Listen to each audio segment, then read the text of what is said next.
All right. So, how we doing, everybody? Let's drop our music down. Not up, down, people, down. Let's see. First things first, as always, welcome to another session here on Forgebreaker. This session is Civil War Empire, Session 9, The Search, or Seeking the Shrine of Ikorys is the name of this session. Tonight, the champions of the Empire are going to move onward and travel towards the city of Telkara, where they are hoping to gather more information about the Shrine of Ikorys and the Shard of Twilight that they are seeking. But first, a couple of announcements, and we'll kind of cover these first. Right off the bat, a congratulations to the guys from last night's Brewing Storm playthrough. Awesome job from everybody. We'll work out all of the little minor bugs and details, make sure everything is nice and smooth as we move forward.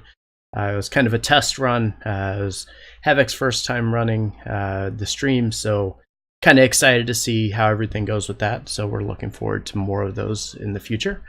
Our schedule, as we kind of look forward of what we got, as you see, quite a bit of stuff over here. We have, let's see, Ascension on Sunday. We're back with Tyranny on Monday.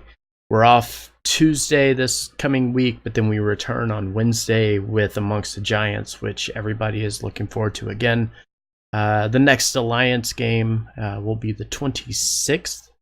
Let's see, Brotherhood One Shot is coming up on the 27th, and the next Brewing Storm game is coming up on the 29th. Other than that, that is pretty much everything. I'm gonna drop Avalana. Avi, you here? Hello? Hello? Hey, you're here. Just in time. All right. So, let's see. Last we left off, after having a rough couple of days dealing with the one that calls himself Ikorys, the party would eventually leave the village of Lomera and make their way back to Stormholm Keep, where the people and the king were less than thrilled with the events that have taken place. Attempting to remain in the king's good graces, the party would make a quick exit and leave the keep and head straight for Kalido, where Lady Gladamain was dealing with a few issues of her own, on her own. The recent breakout of Bo Victus kind of rocked the village, or the city of Kalido, and it was a bit of an eye-opener to the people as they began to batten down the hatches, so to speak, in light of the recent events. Lady Gladamain, ever the wise and patient soul, took the time to reprise the events of recent days, telling them of the prison break and what has transpired within the walls of the city itself, gathering as much useful information as they could, such as details of a poem written on Avalana's note, and dealing with a book that was handed to them that was found within the marketplace, a book of which Avalana quickly identified as Eleonora's tome. The party now finds himself preparing for a big journey ahead, northwest to the Sanguine Hinterlands in the city of Telkara, where the guardian of the city, Martavir, would be waiting for them. And that is where we start our session tonight. Let's get you guys into position here. We will move to here first. Gotta rearrange some things, hold on. All right. So, looking at the map, the current plan for you guys was to leave the city of Kalido and head west, or northwest, towards the Sanguine Hinterlands in the city of Telkara.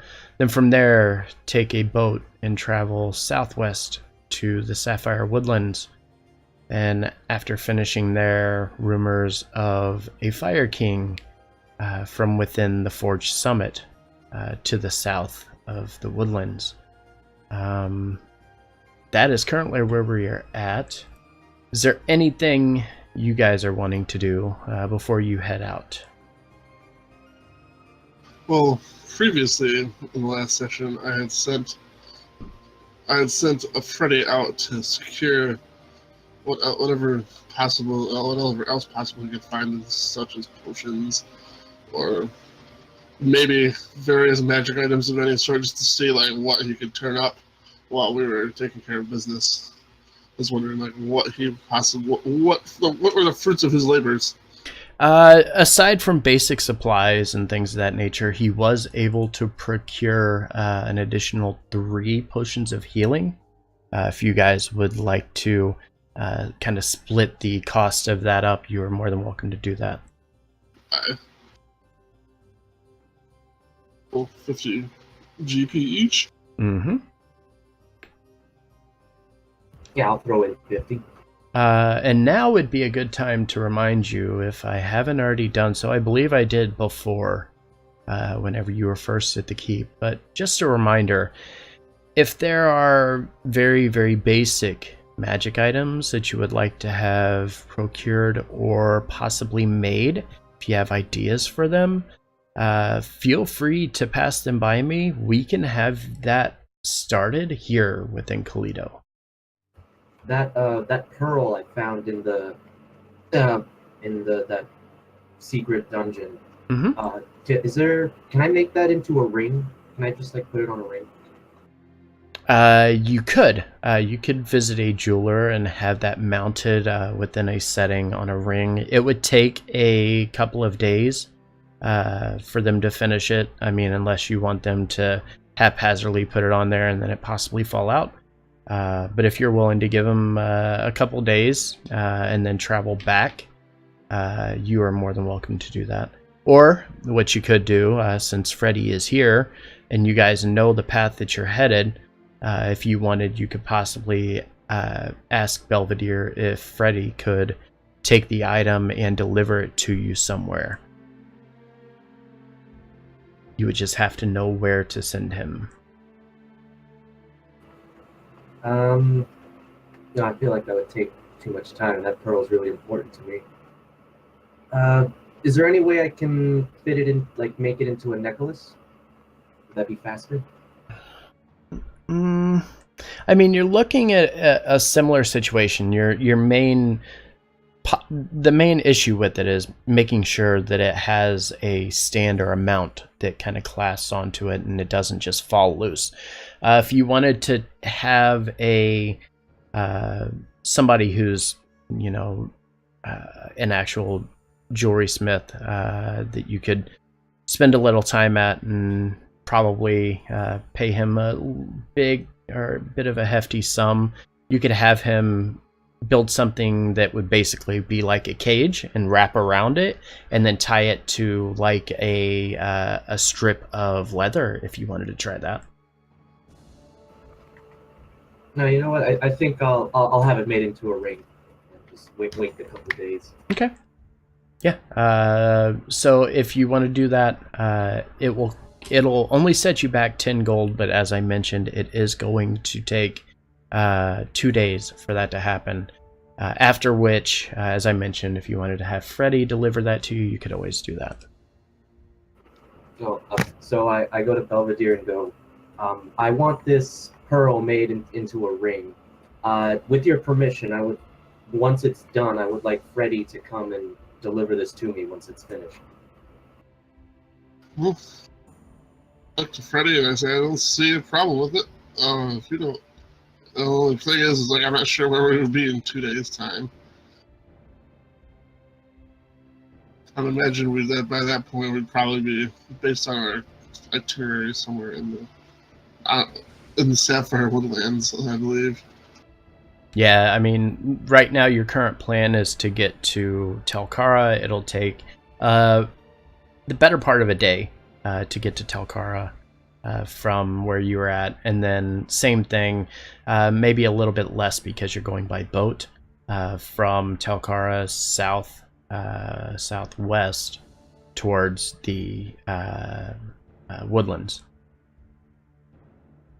So depending on how much time you spend in Telkara will dictate where you tell him to go.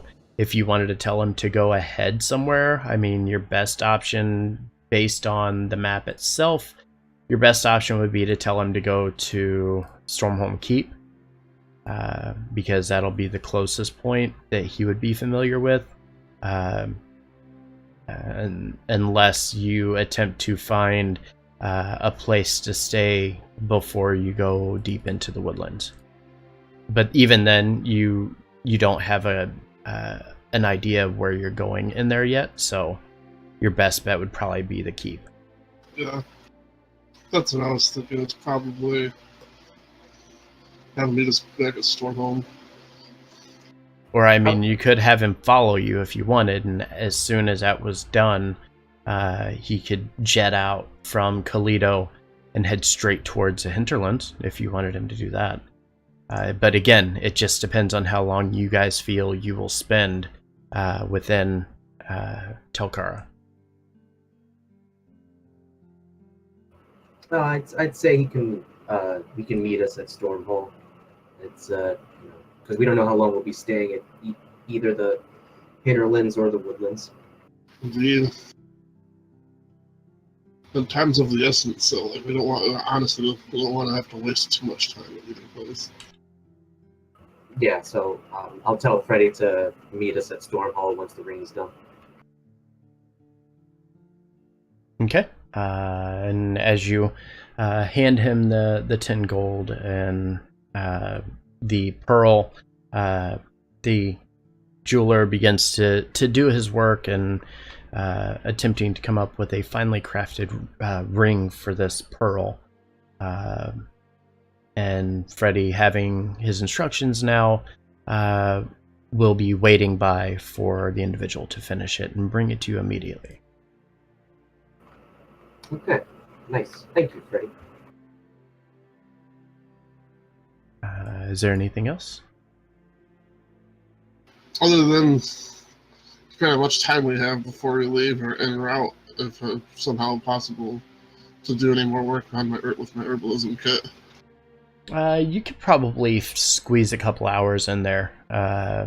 You're going to try to take a little bit of downtime because, I mean, you guys have been on the road now for about 2 days, and you're looking at another day up ahead. It would be nice to be able to take a couple hours to kind of relax and, you know, take care of that before you move forward. Indeed.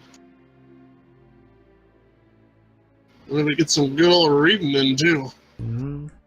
Maybe. So yeah, Avi, anything?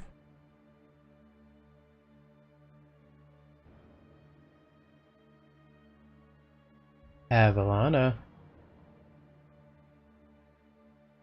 Yeah. Anything you want to do? I'll probably just either read the book before we leave, or I'll just go over the poem and keep playing those 4 chords over and over again. Okay. Which book are you wanting to read? Which one? The only book I have. Which one did he give you? I can't remember. Oh wait, it was the History of the Living Isles, wasn't it? The cultist one. Yeah. Yep. And what would you like to read about? 1 second. Let me go look at the chapters. Okay. Belvedere, what were you wanting to take a look at?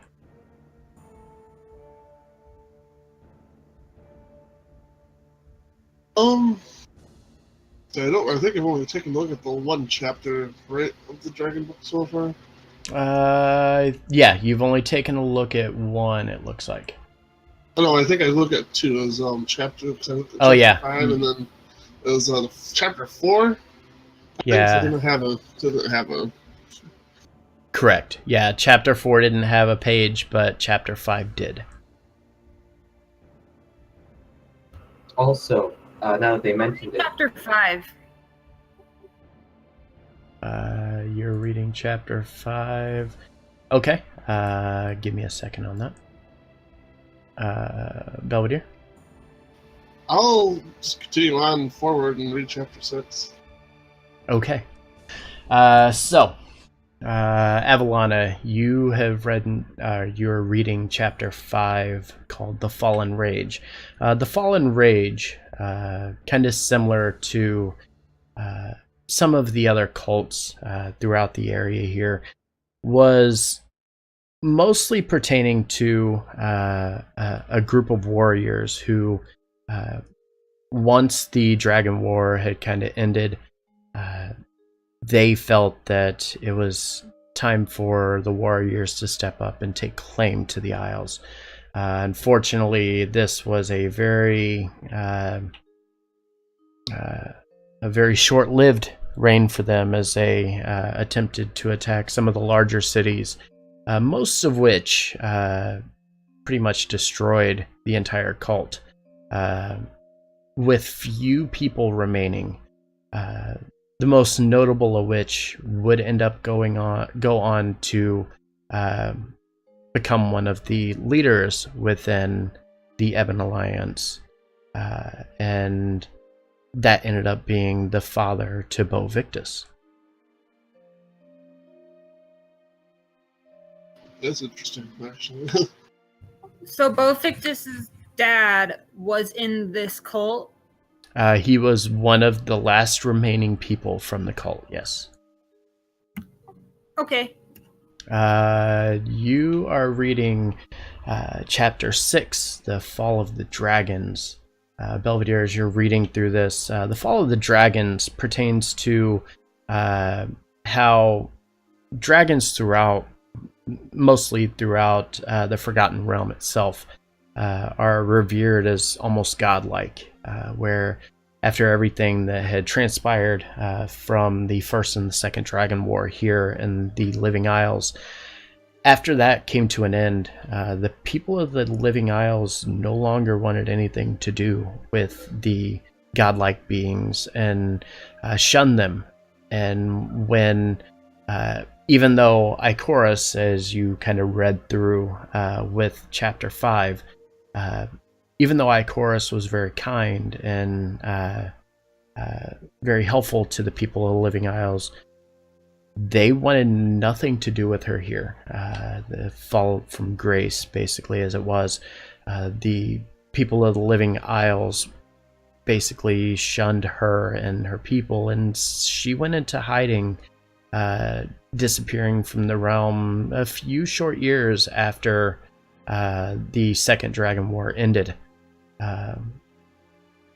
Because of this, a lot of the things that have transpired in the realm itself, namely anything dealing with the dragons, is kind of locked away as a very secretive situation. They don't like to talk about the Dragon Wars because a lot of them fear that talking about them is only going to stir the dragons up once again and bring them back to the realm that has now been gone for over 200 years.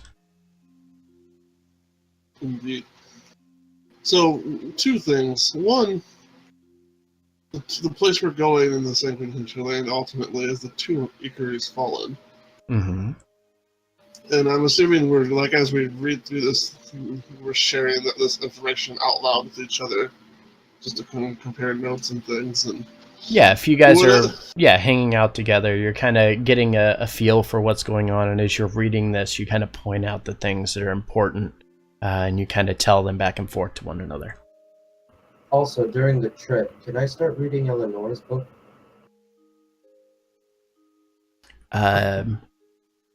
I would tell you yes, but you do not know the language in which it is written. Okay, got it. Never mind. Well, the second thing was, based on what Avalana just read, being that this group of this cult was called the Fallen, is that related to the name of the tomb? The Fallen Rage was just a cult. It wasn't pertaining to any tomb or anything like that. Okay. I just find that as a funny coincidence, at the least, I guess. Also, like, the fact that we're talking about going to apparently the tomb of a dragon, it's like Belvedere is like a little bit. Mm-hmm. And as you would be, I mean, especially in this realm, knowing the situation, even though Ikorys is looked at as a guardian, and you'll possibly learn a little more about Ikorys, I'm sure, whenever you get there. You get a feeling, especially from like Lady Gladamain, when you spoke to her, she kind of gives off that feeling that Ikorys is a friend. Despite how the realm might view dragons, Ikorys is still viewed as a friend to the realm.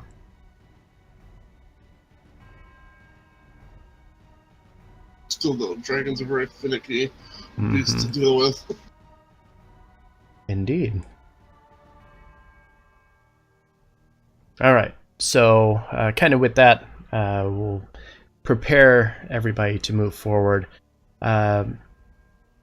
As we have kind of witnessed the hard times that kind of befallen our champions here, and as the party gathers their belongings and they thank the High Council once again for their time, you begin to notice that Slavomir's absence from the meeting, while it normally wouldn't have been a big surprise, is now a little odd. He's been gone for more than just a meeting.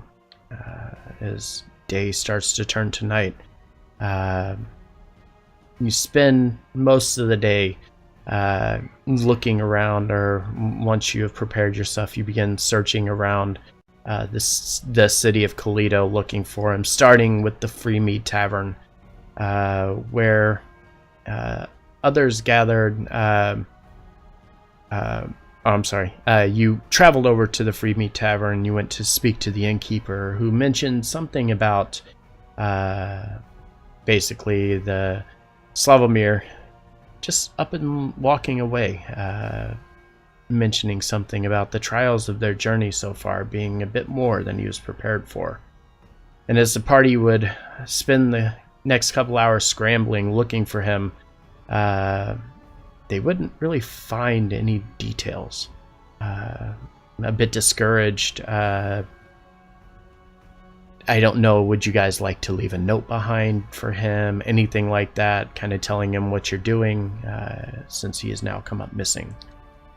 I leave a note with the innkeeper, and like basically the note is detailing our plans, like where we're going. Mm-hmm. For Slavomir, and I tell her to give this to Slavomir as well, and I give her some gold to then give, so she can give Slavomir the most expensive ale that they have. All right, and as you do, the innkeeper nods and agrees to, help. If she sees your friend return, to kind of fill him in on everything that's transpiring and hopefully send him back in your direction. But because time is of the essence, you can't wait around for the rest of the evening. The party decides to gather their belongings. Are you going to take the cart once again from Kai Gladamain? Will he take us there? Yeah, I mean, he's kind of there to help you and get you there as quickly as possible.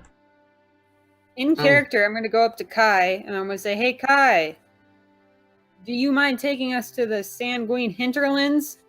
And then you'll probably just have to ride back here on your own." Kai nods and kind of smiles and says, "Yes, I mind not doing this for you. Is there anything in particular you need before we head out, though?" Unless you know where Slavomir went off to, I think we're about as set, unfortunately, as we can be. It's rather unfortunate that he's not here. Kind of sad look falls upon his face, and he nods and says, "Unfortunately, I know not where he went, but you're welcome to put your things in the in the wagon and we can head forward as soon as you're ready. You just let me know. Alright. I'll ask Freddy, do you wish to come with us at least to the next city, or do you want to stay here? He has to stay there for the ring. Yeah, for my ring. Oh, well, I mean, it says it will be a couple days, so it's whether or not. Yeah, well, no, I guess so. Yeah, I mean, he could ride with Kai and then return with Kai, because Kai's just making a round trip to bring you guys there and back. Or Yeah, he bring you keep guys that there. company, I guess. Yeah, I mean, if you wanted to do that. I feel like Kai and Freddy are becoming good buds. So yeah, if that's what you're gonna do, you kind of load your stuff up into Kai's wagon. Kai prepares for the journey. As you guys climb in and start heading out, it's still it's just past midday. Sun's slowly starting to go down. The road from Toledo to the hinterlands is almost flat, completely across, made of sand that goes to the far west. It's a very harsh feeling underneath of the blinding sunlight that falls from above. As you go by, an occasional sand dune or a lizard cross your path, but nothing too extravagant or interesting. The cracked lands of the road itself encases the barely traveled golden cobblestone road, which shimmers under the sunlight. The arid air blowing all around in a very cutting wind.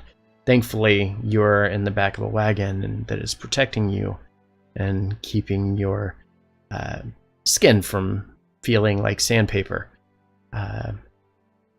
Although the taste does kind of leave a bit of a copper, or the taste of the sand leaves a bit of copper in your mouth as you kind of taste it. As you get about halfway there, you come across another wagon in your travels. They are making their way from the hinterlands back to Toledo. I need everybody to give me a perception check.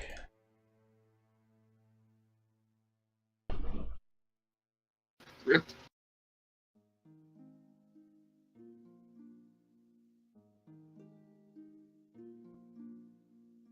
Yeah. Yeah. Also, how long did they say the trip from Toledo to the hinterlands would be? It'd be the better part of the day, so by the time you get there, it's going to be late at night. So could I get a long rest in the wagon by the time we get there? Oh, you would have already had a long rest before. You would have had it whenever you got to Toledo. I mean, this whole time it's just travel, and you're in a wagon, so you have plenty of time to long rest. Okay. Vormash, as you watch this wagon that kind of hurries along, your attention is drawn to the back of the covered wagon where two people sit on the back edge. At first you kind of look and don't pay any mind to them, but then you quickly look up as they begin to mock you and waving as they pass. Are your eyes deceiving you? Wait, that can't be. That was Avalana and Belvedere in the back. You quickly turn and look back to the party, realizing that the other two are still in the cart with you. Seems a bit odd. I turn to both of them and I go, did anyone else see that? I think Belvedere's too distracted with trying to keep too much sand getting into his armor. He asked that, and I'm in the middle of like bothering Belvedere, being like, so do I like go on my knees and pray, or can I just pray standing up? And I'm just like not even paying attention to what Bramash is saying. I'm looking to the cart and I look back at them, look back at the cart, and I try and get a narrow vision as we're going away. Do I see anything else? As the cart continues to go on, you notice the one that looks like Avalana flips you the bird and then kind of chuckles to the others in the cart as the cart moves out of sight. Oh, okay. Well, I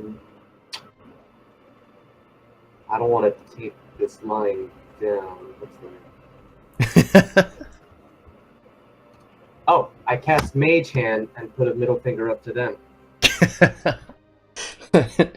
As you do, the air's kind of the wind's kind of whipping around and everything makes it very hard to hear anything. But as you do this, this giant hand shows up, giving him the middle finger, and you hear the echo of laughter from the other cart as it travels towards you. I just sit back down and think to myself, is that with me or at me? So after roughly a day of travel, you notice that the shift of temperatures as nightfall begins to set in is quite dramatic. As the party reaches the cusp of Telkara, the desert city, which lies within the heart of the hinterlands itself, the desert village itself is made of incredible sandstone homes, along with a few humble abodes built into the mountainside itself. There's no water, and you feel, but even though there's no water, you still feel a bit reassured as you finally gaze upon civilization. Going to move you guys to that map. Hold on a second. I need to move each and every one of you. Oh, that's something. Hold on.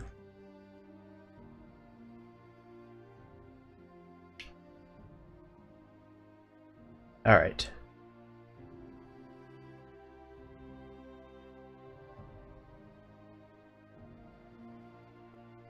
All right, so as you begin to make your way into the city,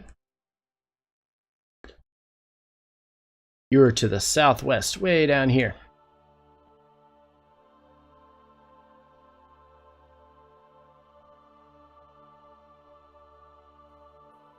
Hopefully you see yourself.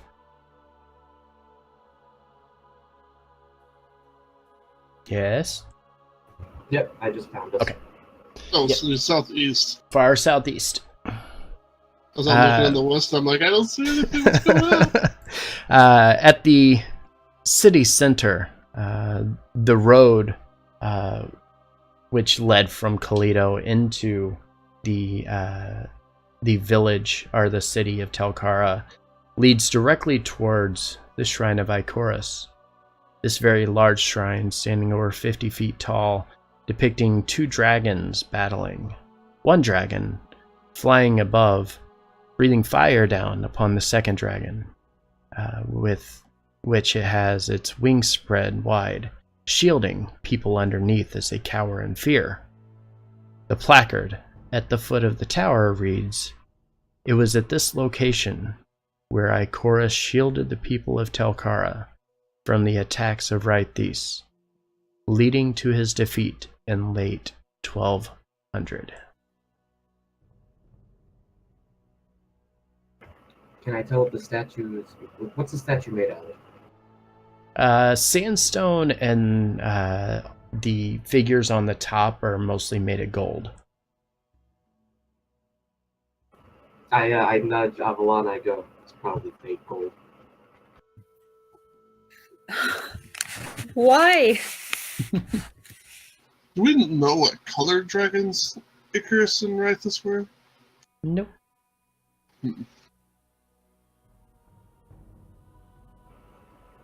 Is there like a? Oh, yeah, there is. I guess there is. That's a nice looking statue there. Slavomir would have loved this. Oh yeah, you know, he probably would have tried to attack the statue thinking it's real dragons. And as you guys carry on this conversation, You watch as a silver half-dragon makes her way around the corner. Your instinct to turn and follow the source of the footsteps leads you to meet eye to eye with a somewhat small silver half-dragon. Her scales shimmer in the night sky, her eyes the color of mercury, with a hint of an icy blue hue to them. On her back, an intricate white hooded tabard, which is held in place around her waist by a black leather belt. As she rounds the corner, her eyes fixate upon the party, first with a smile, but then turning to disgust as she looks over the party itself.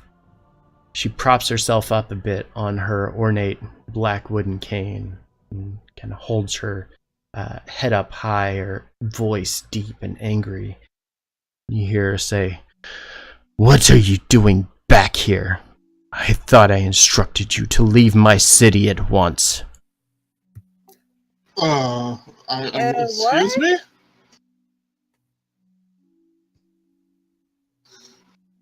Strange As you Avalana was like, what are you talking about? as you kind of say this, you watch as she begins to walk forward, her eyes wide and angry, and she looks at you and says, "What, do you believe me to be a fool?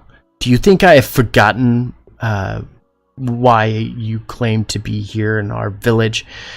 I can assure you I am no fool, nor are my eyes that are deceiving me. What you people did to our people it's inexcusable. And then to come back here? Did you not have enough?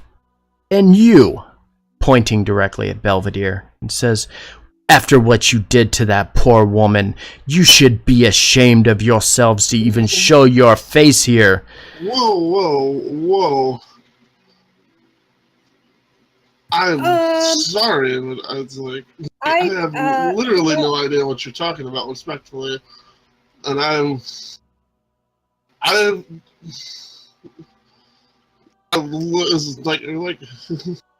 and like, are Freddy and Kai like with us in the vicinity? They're a little ways back, close enough that they could probably hear everything that's going on. I like turn to, and I motion toward them. I'm like, we've literally just arrived here directly from Toledo we're here on business of the king, and these my other companions here with the wagon can attest to that they literally just spent the better part of the day traveling here.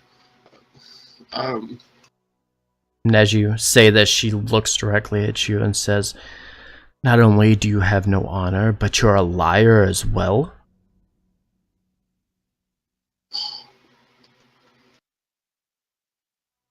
I would actually like Belvedere's a little bit offended at this point, and it's like trying to be reasonable, and this person is like there's no idea what's going on. What exactly do you think he's lying about? And she looks back at you. You were apparently away when this happened? Yep. So sorry. When you stepped away, the woman stepped out from around the corner and recognized all three of you and began to accuse all three of you of doing inexcusable things to the people of the city of Telkara. Oh, okay. I'm gonna finally speak up. I know who this is, right? You know this is a silver half-dragon? Well, I know who the guardian of it is. It was a half-dragon, so I know the name. I don't have my notebook with me today. The guardian's name was Martavir. First I'm gonna say, are you Martavir? And she looks directly at you and says, Of course I'm Martavir. You already know this.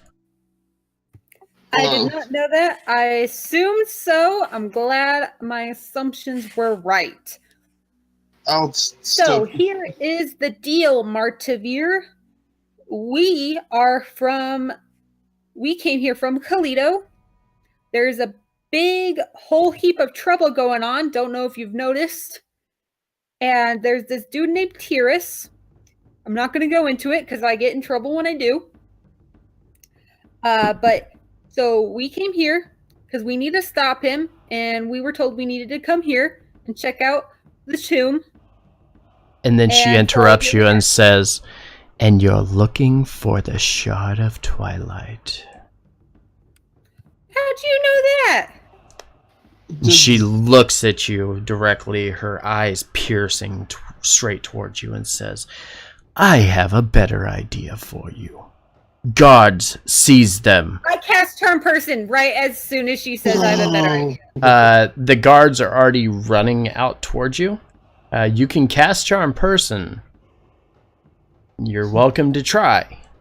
Meanwhile, I'm going to cast it. While this is going on, I'm just going to be back talking to the Formash real quick and like, do you have any idea what's going on? I honestly no. I kind of spaced out there for a couple minutes. Well, apparently, this half dragon lady is saying that we were here and somehow we were here previously, causing trouble, and that doesn't make any sense to me. Unless someone is impersonating us. Okay. Oh. Alright, something just clicked in my head. Anyway, should we just, should we go in willingly, or should we try and get out of this? I think we need to... How many guards are nearby? 6 guards are going to be rushing up to you. So I'm going to cast it at 3rd level, so I get to charm 2 extra people. At this point, I think when I see Avalon attempting to cast the spell. Uh-oh. Oh, you went silent. Me? Oh, sorry. Yeah. Was that when I see her attempting to cast the spell? Would you see her? I mean, yeah, you're kind of panicked that you're looking between each other trying to figure out what the hell to do. Well, as soon as I see Evelyn start to cast, I'll try to reach out and stop her. It's like, no, this is the... Stop before we make things incredibly worse. Again. This is the last thing we need to start doing. Give me an athletics check, Belvedere, to Avalana. What is your DC on your spell?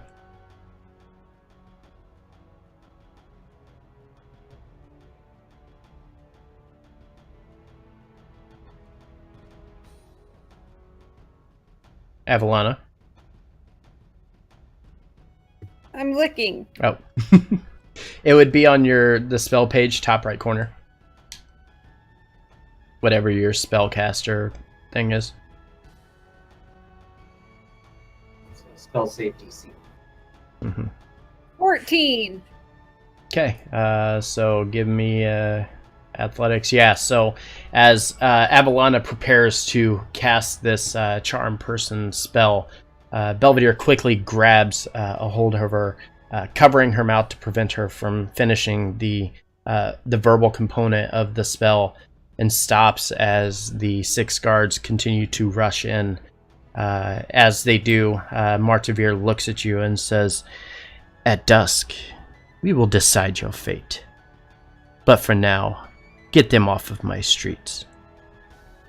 And you watch as the guards quickly rush up, a couple of them grabbing onto each of you, and begin leading you away to what appears to be a holding cell.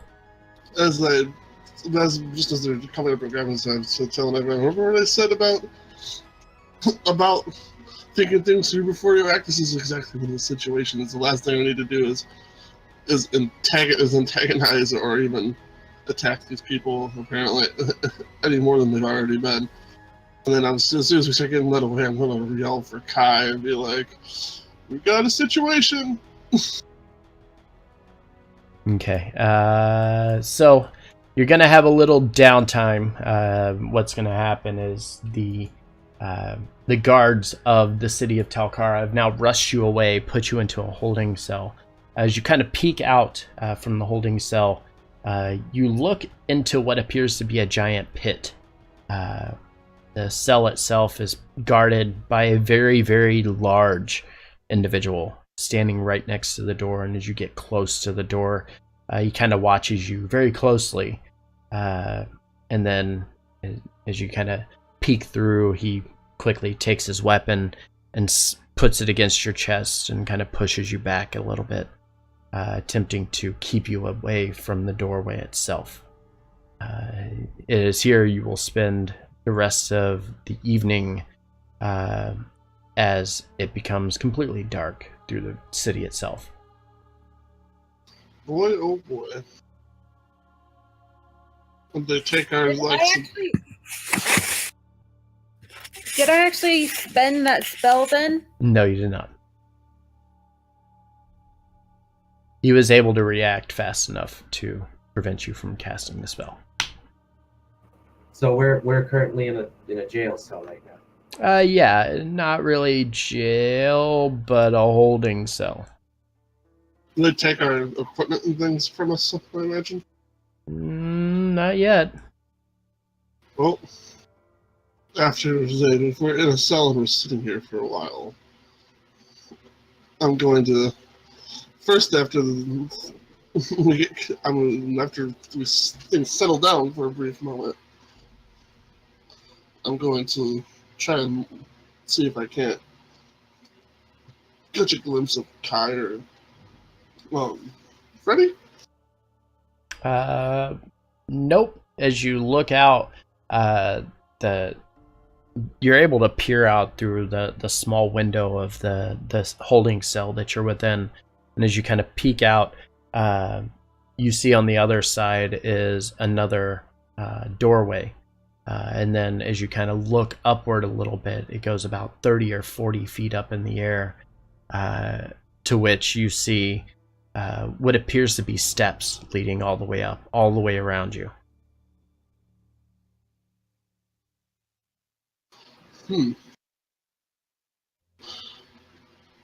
Well, gang.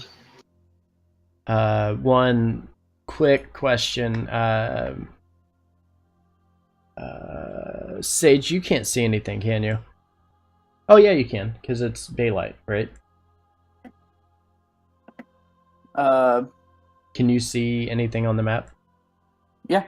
Okay, yeah, I just wanted to make sure, because I thought it was fully illuminated, so you should be able to see things. I just didn't want you sitting there, like, looking at a pitch black screen the whole time. Because that would be pretty boring.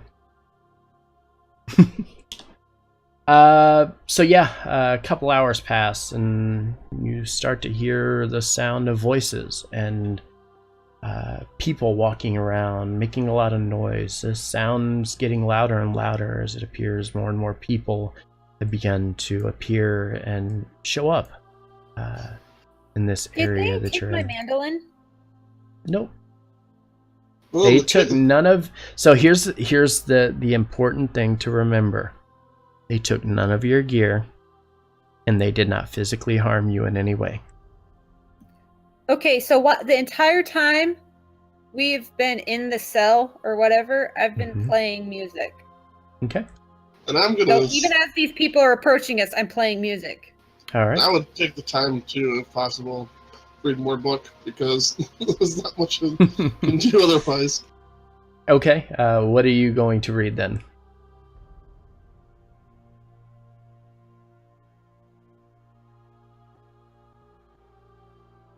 I'm going to finish off the book and read chapter 7 of the Dragon Wars. All right. I'll long rest when we're in the cell. All right. You're not going to get an 8-hour rest, though. Just so you know. Darn, alright. There you go, Belvedere. It's Would have been a little more helpful before, but that's okay. All right, so nightfall begins to reach Telkara, and the city illuminates under the night sky. The Pit of Redemption is abuzz with excitement. The people of the city haven't been treated to a night of action like this in well over a fortnight. People and humanoids from all walks of life enjoy the excitement. Kobolds, half-dragons, humans, and elves. Nobody is excluded from the festivities. As you stand behind the underground door, you look out into the empty round pit. And I'm going to show everybody this. oh boy. Nice. I'm- That, Still playing music. nice town. Looks nice. Yeah. Let's see where you guys at, or where was I at? The sound of the crowd making your adrenaline begin to rush as you prepare yourselves for whatever is about to come. The half-dragon guard that stands directly in front of you looks back at the door, then over at the party. And he says, "Two will fight. Choose now." Belvedere. Belvedere, you don't even get an option here. You're going. I figured as much. I want to talk to the Dragonborns beforehand and ask.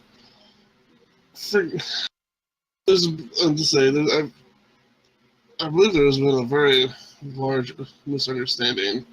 And if we could have possibly talked to those my companions that we traveled here with, perhaps work something out. Our escort and driver here is none other than Kai Gladomain, with the son of Lady Gladomain and the king. I'm sure he can, if you can give him a chance to explain things. I understand that there's been a great misunderstanding.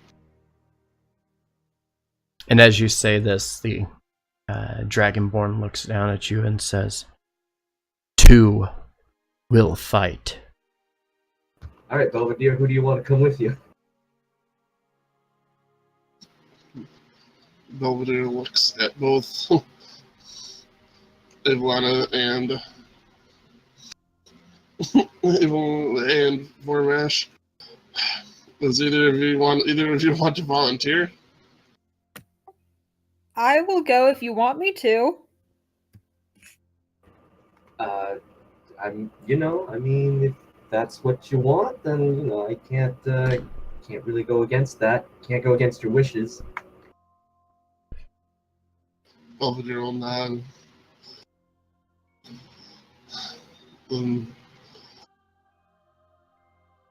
See if there's nothing that you can do in the meantime, Vormash. If somehow you can make contact with Kai. I will certainly try to see if I can do that. Also, Avalona, good luck out there. I pat her on the shoulder and cast Mage Armor. Okay. Cool. So Avalana now has mage armor. It increases your AC. And Belvedere. Well, I don't know if this will help. Oh no, it only lasts a minute. I don't think you'll be able to. Well, maybe. You know what? I'll do it.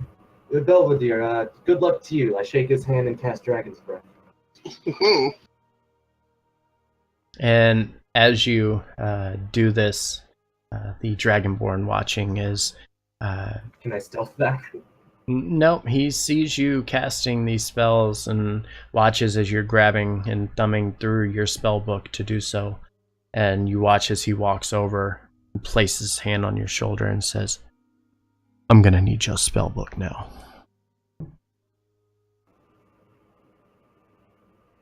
Can I get... Okay. Can I give him Eleonora's book and pretend it's my spell book? He literally watched you cast this. Alright, I give him my spell. I mean, you could try, but I don't think you want to fight this guy. No. So as you hand him the spell book, two other guards walk up and grab Vormash and begin to walk him out of the cell. The door opens a bit. To the door to your north of where you are standing opens as Avalana and Belvedere make their way out into this open pit. Vormash, on the other hand, accompanied by the guards, is brought up to the top, where he sits down on the stairway and watches everything that takes place below. At the northwest corner of but he is a wizard, so he requires his spellbook to cast. So yes. I can still make cantrips though, right? I thought it was you needed the spellbook to memorize, and then you just used your magical arcane focus to cast. It still requires his spellbook to be on his person to cast the spells. That's literally the arcane focus of his that is his arcane focus. And without it, he can't use it. Or he can't cast spells without it. So to the northwest, Martavir stands atop a very high tower and looks down at the adventurers standing at the pit and all the people that have gathered around as a very large bell begins to toll out. Kind of breaking all of the noise, making the entire crowd silent as she begins to speak and says, "People of Telkara, tonight we seek our revenge. Those travelers from the Sword Coast, selected by your king, have claimed they have never been to our fair city, that they have done no harm to you. What say you?" And as she says this, before she can even finish her sentence, the crowd begins to boo loudly, few of them actually calling out for your execution. And she motions to silence the crowd once again and says, "Then it appears that the people have spoken. Guards, release the fighters, so that Ikorys' judgment may befall these ill-fated travelers." And as this happens, the guards who accompanied you out into the pit now release you and walk back into the chamber, closing the door directly behind you. To the north, the door rattles loudly. A very loud hissing sound begins to echo into the pit. Martavir lets out a very loud dragon roar and then speaks.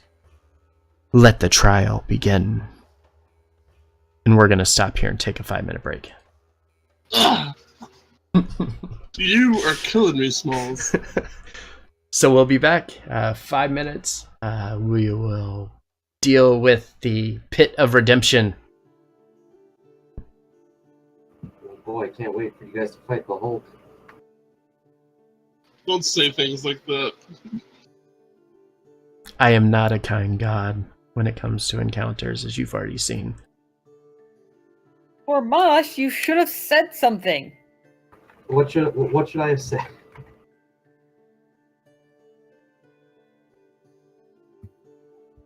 You should have said something about seeing Belvedere and I on a different cart. I'm pretty sure they would not have believed us. No, I mean when you saw, like at the moment you saw us, we should have went after him.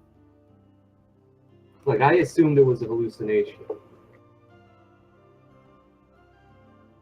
And thinking about it, they probably were laughing at you because we were going to our deaths. Yeah, that's what clicked in my head.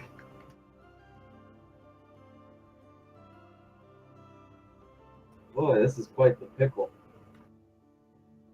Worst part of it is like we legit didn't do anything this time. By the way, as soon as the fight starts, just cast your Dragon's Breath. That thing does not last long. Well, as soon as like that's gonna be the first thing I do. Is like try to breath the shit out. Whatever comes out of this. Goodness gracious.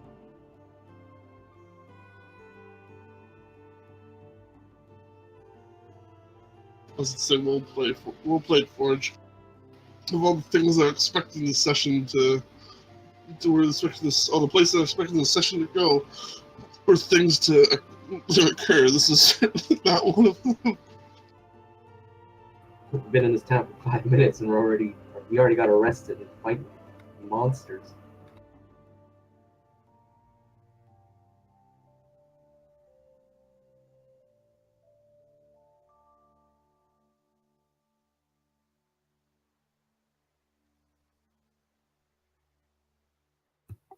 We need to have like a certificate to carry around with us. We need that to have just like, you know, has people saying good things about us on it. After this, we need to have a red X on our forehead. That way we know which one's the real us.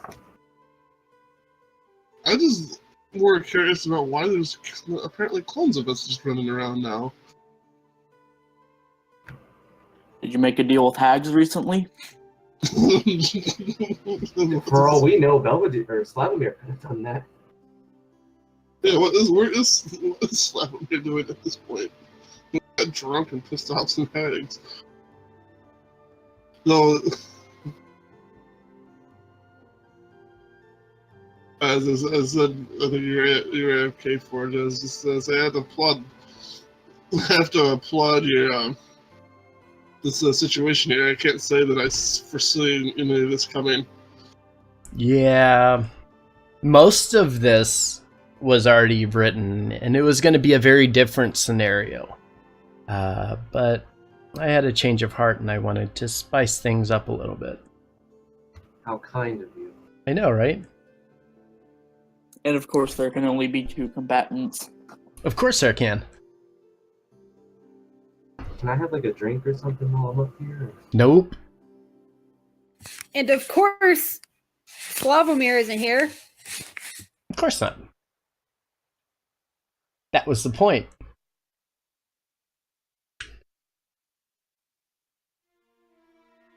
Okay, let's get some more fitting music, shall we? I just imagined like the Mass Effect choice wheel popped up for Belvedere. Yeah, the choice wheel popped up for me, and I go, Alana, why don't you go? Okay. So, Martivir standing on top of the tower, motioning down, and you hear the door rattling and the loud hissing sounds that begin to reverberate through the pit. She let out her dragon's roar and shouted, "Let the trial begin." You watch as the door to the north slams open violently, and shoving themselves through the door are 2 very large scorpions that enter into the pit.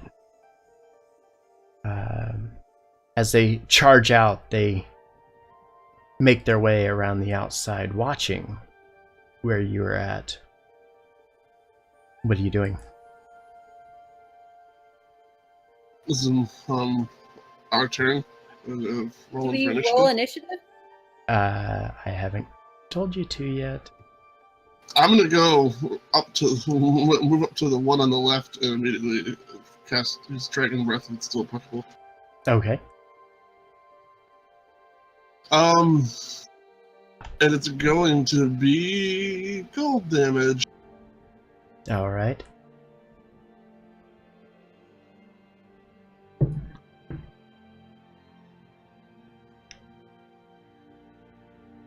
So yeah, move up where you're gonna move.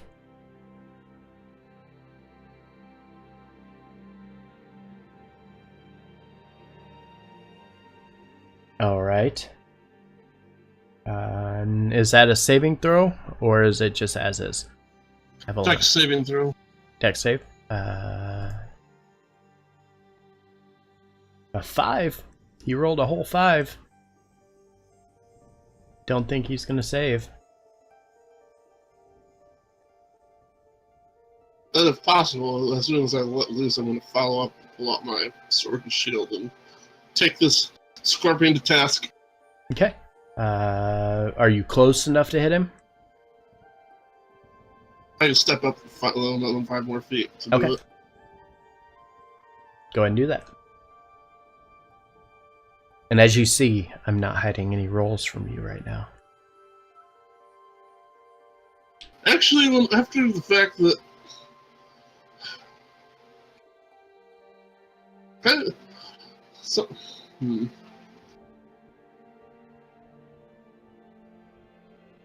Actually, you know what? I'm instead of attacking the fact that they haven't attacked me back. Can I roll? Something fishy's going on here. You've already attacked. Oh, can I go? Since he's hesitating, yes, you can go. So I moved a little bit, and I'm going to cast Mage Hand, and I'm going to just pet the scorpion with my Mage Hand. Okay. And that's all I'm going to do. I'm basically waiting for the scorpion to attack us. Okay. Belvedere, what are you doing? What's the last of your turn? Are you attacking?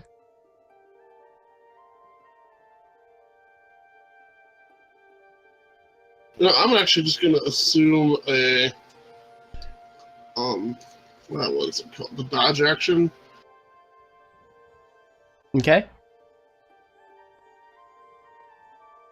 And this is not the music I just picked. What the hell? This is a beautiful moment.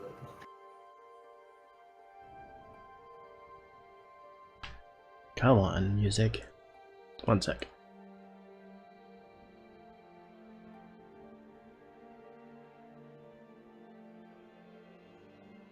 Yeah, this is the song that I picked.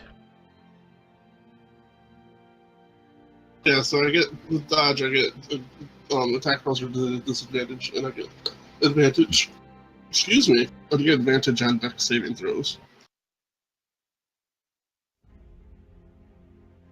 There we go, that's better. Okay. So yeah, you prepare yourself to dodge out of the way of whatever is about to happen, and as such, I need you to go ahead and roll for initiative, please.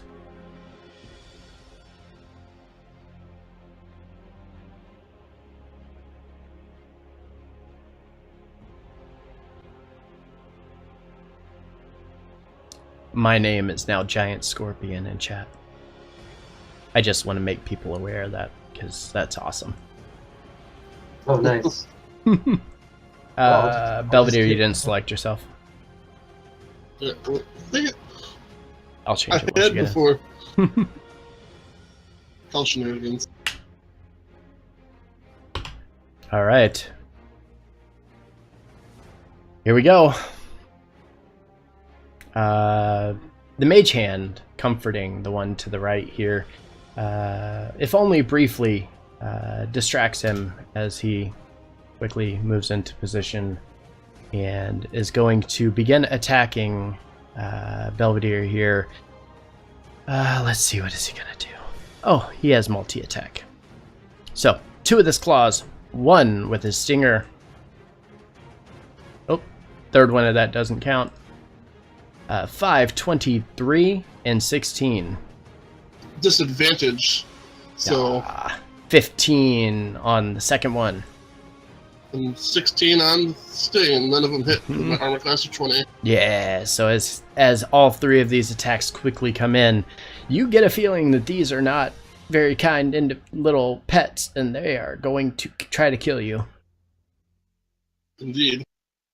Avalana, you just watched as the second scorpion rushed up to Belvedere and attacked him. What are you doing?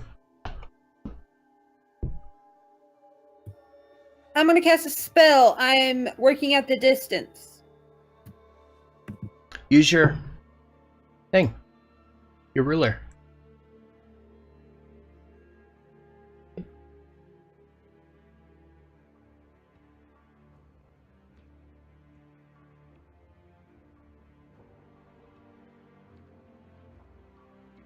Belvedere will also call out at this point, one at a time.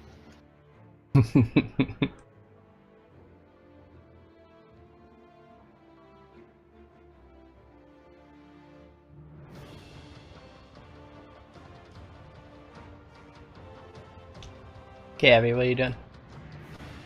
I'm trying to cast it, but it's not working. Oh no. What are you trying to cast?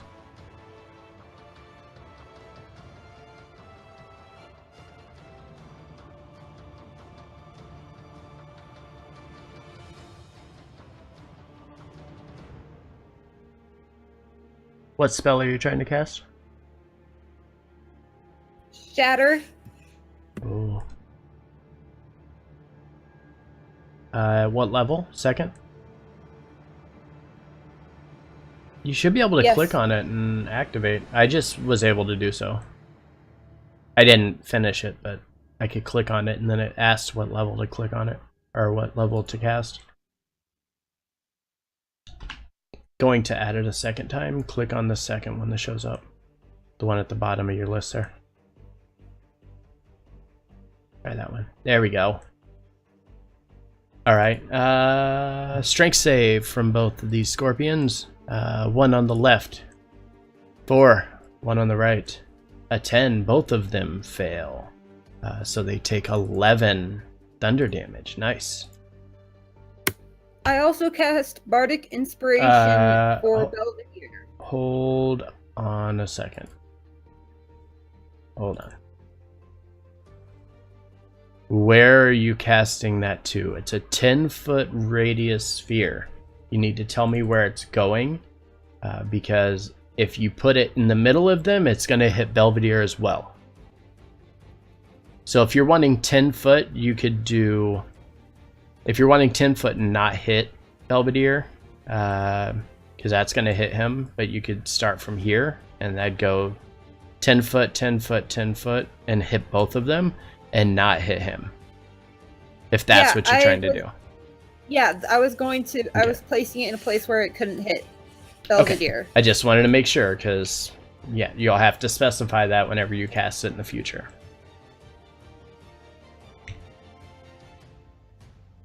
Alright, what else? And you're casting Bardic Inspiration on Belvedere? On Belvedere. Yep. And that's now a D8, right?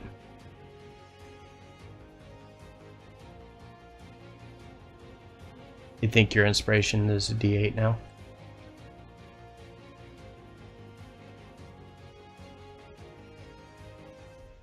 Mm-hmm. D8 at level 5, so yeah. So yeah, Belvedere, you now have inspiration, and it is now your turn.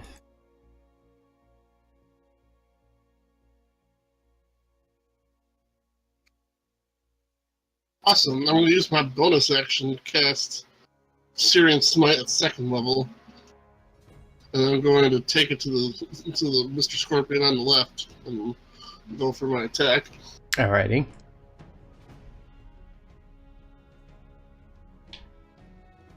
An 8. What is his AC? His AC is it does not hit. I almost told you his AC, and I shouldn't do that. So yeah, as you bring the longsword around and go to attempt to hit it, you're kind of thrown off guard as this thing kind of is moving a bit awkwardly, and you're almost afraid that the claws are coming at you, so you kind of hesitate a little bit, and it makes your swipe go a little wide. I'd like to attempt to use my Bardic Inspiration to increase the roll. Oh, okay. Yeah, I'm sorry. Yeah, absolutely. No. So yeah, even with the Bardic Inspiration, unfortunately, it is a no-go. Second attack. Second attack. Yeah, that hits. Woo, go Belvedere. On top of this, I'm going to use Divine Smite as well. So All here right. goes the pile of damage. Pile of damage. You said at 2nd level, right? Yeah, both Yep. Syrian and Divine Smite is there. Actually, I'm going to do Syrian Smite at 2nd level and Divine Smite at 1st level. Sure you can do that? Pretty sure. I know you can stack multiple spell smites with divine smite. I don't think you have to make them the same spell level. This divine smite just consumes the spell level. Yeah, but one is a bonus, and oh yeah, divine is a free action. So yes, you can. Yeah, divine smite is a free action. So yes, absolutely. Oh, gross! Ew. Well, Yuck. hopefully he gets lit on fire with that. So that's what I'm going for. That's awful. Okay. That's a little bit better. What is that? Oh, the divine smite. Yeah. And is not undead or fiend. Yeah. So let's do you some damage here. Does it get lit on fire? 10. Hold on. What's the save on it? 14 DC.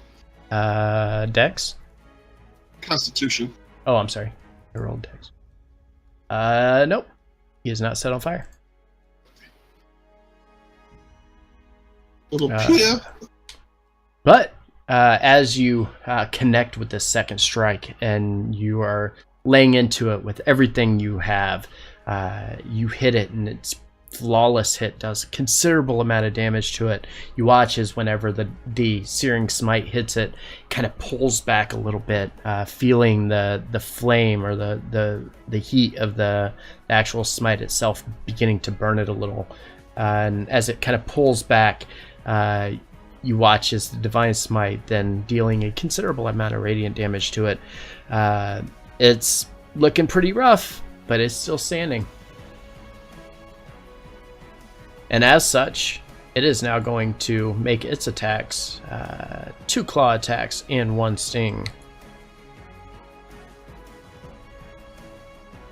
16, 16, 8. A whole lot of note. All right. So as he quickly trying to regain a little bit of composure here, jabbing forward with the claws, 1, 2, both of which you're able to quickly step back out of the way. And then as you see the stinger come forward, you take your, I believe you have a shield, right? Yeah. Yes, sir. Yeah, you take the shield and kind of bat the tail of the stinger away, and it kind of flails back and curls back up into position, doing absolutely nothing to you. However, the one to your right is also going to do the same thing and is going to attack as well. The 10, 8, or a 22. The 22 hits. All right. And you need to make a DC 12 con save. Well, of course. Yes, so you save.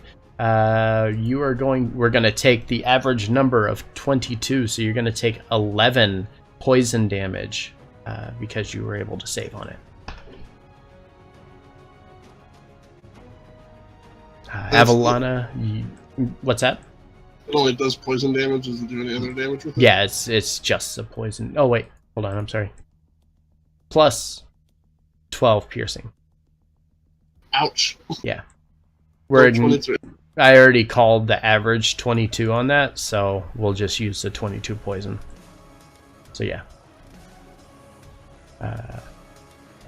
Yeah, that's a good little chunk. Avalana, you just watched as both these scorpions are attacking, and Belvedere is doing very well of keeping himself on his feet and keeping from being hit until the stinger comes around and catches him off guard, dealing a good chunk of damage to him. So he's hurt? Mm-hmm. Okay,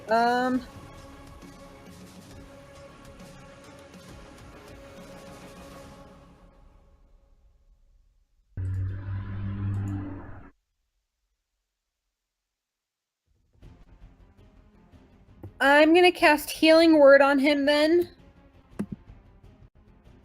Okay.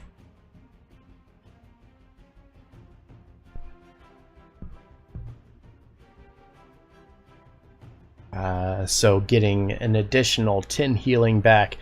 Belvedere, you listen as Avalana begins to say some very nice things about you, which kind of boosts your confidence a little bit.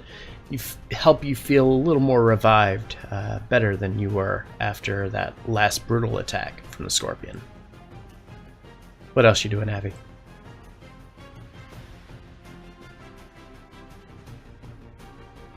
I'm gonna move closer, and that's gonna be the end of my turn. All right.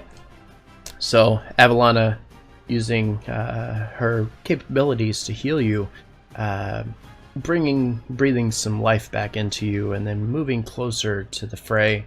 Belvedere, it is now your turn. Switch to your pointer. You're probably on your movement thing. There you go. Alright, I'm after getting stabbed. I'm gonna get. Belvedere's gonna be like, "Oh, you're gonna get it now, the Scorpion." And then the first one, I'm going to make my first attack. Alright. Which one are you attacking? The same one I attacked before. Okay. The one to the north, yep. Oh, yeah.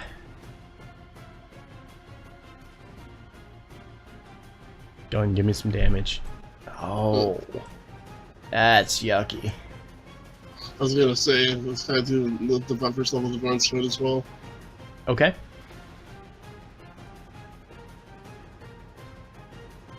Oh yeah. So as you connect with your attack, the armor shielding the natural armor of the Scorpion, absorbing most of the impact of that hit, not dealing as much as you thought it was going to be. But at the last second, as your sword's about to connect, you call upon Tyr to give you a little bit of guidance. And as the sword hits, it deals an exorbitant amount of radiant damage. And you watch as the Scorpion falls to the ground, unmoving. And then with the continuing my momentum, I'm going to slash to my right, going after the Scorpion, and using my bonus action to cast Thunderous Smite at first level. Alrighty. I go, yes!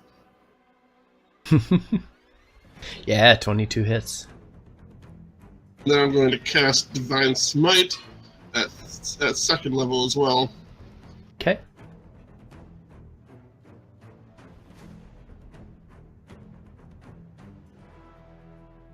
All right. And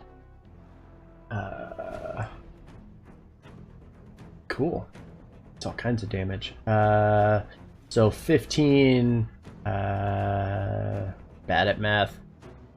What is that? 23 plus 6, so 29. Yep. And then it makes it and so strength DC 14. save. Yep, DC 14 strength save.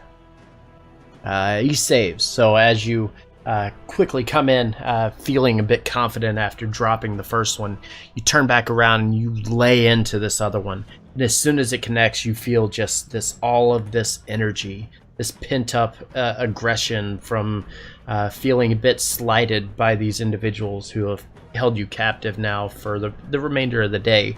As the sword lands perfectly, you feel all of that anger and frustration letting loose into him, and you watch as the Scorpion pulls back, taking a big chunk of damage, but it is still standing. Anything else? Nope, just Belvedere's gonna heal as I have. All right. Really had about enough for today. Taking a big hit now from all of your attacks here. It looks at you, and then seeing Avalana over to the side is going to turn its attention over to Avalana. You are going to get an attack of opportunity here, Belvedere. Oh yes. It moves out of your range. Oh no, they're not having any of this. None of these shenanigans. Oh yeah. And I'm going to use my last spell slot and another Divine Smite. Screw this thing. Okay.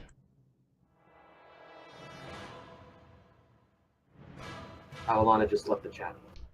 Okay. Is she okay? There she is. So, as the scorpion turns around and heads towards Avalana, Belvedere, tell me how you just killed this thing. So there's this thing literally like goes and tries to like run away.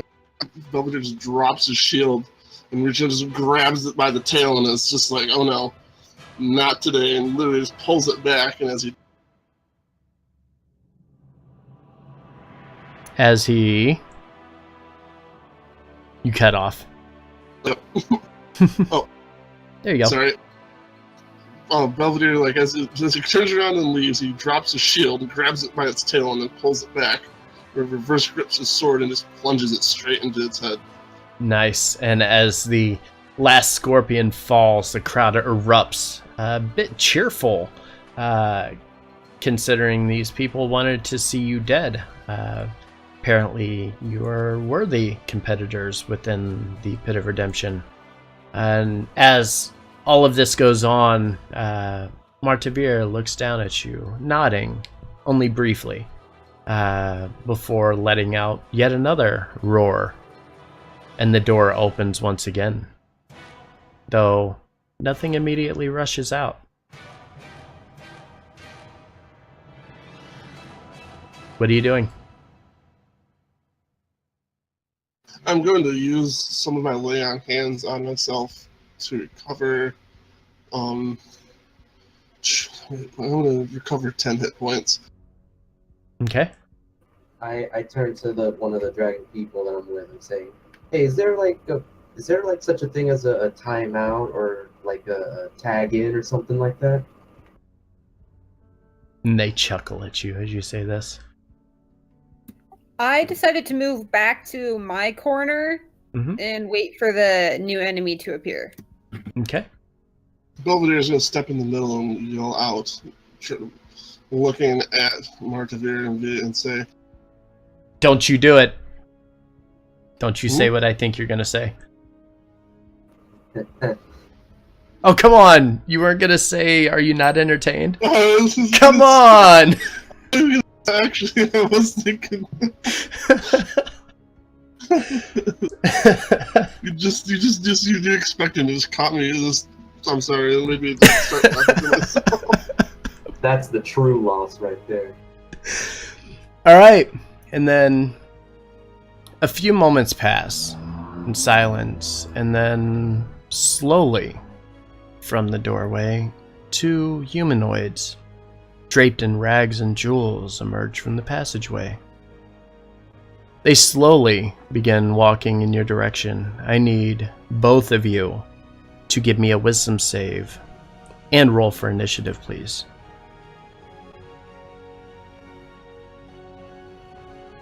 So I assume those dragons chuckling is already an answer to my question.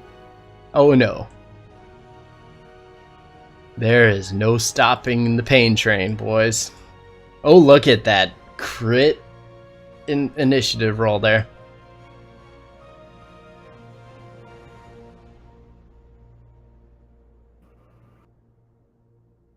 I am no longer a giant scorpion.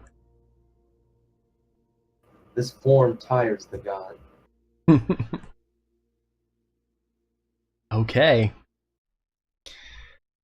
Avalana stepping back towards the doorway, a little on edge, feeling all of this occurring and not really knowing what to expect, is actually the first to respond to the sight of these individuals. What are you doing? Oh, I just have to make my wisdom save. Hold on, sorry. Okay. Rip me. Oh. Can I use Bell, I want to use my DM inspiration that I have. It's still a nat one. do you have DM inspiration? I have it. I mean, marked. it is still nat 1, but okay. Yeah, go ahead and do it. On that one. You will with DM inspiration, you can re-roll that die. So go ahead and re-roll your wisdom save.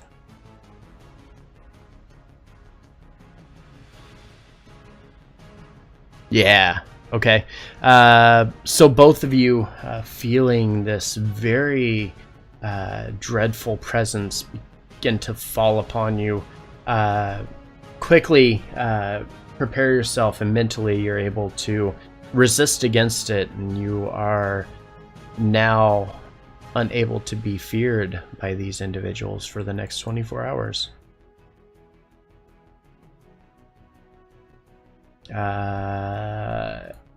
Abby, what are you doing?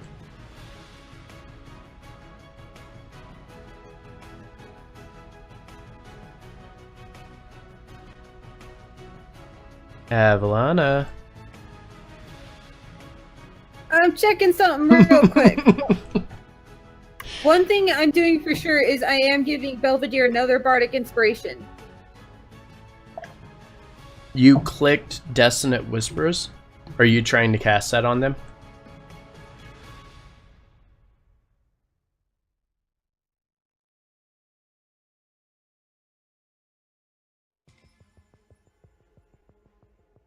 Answer.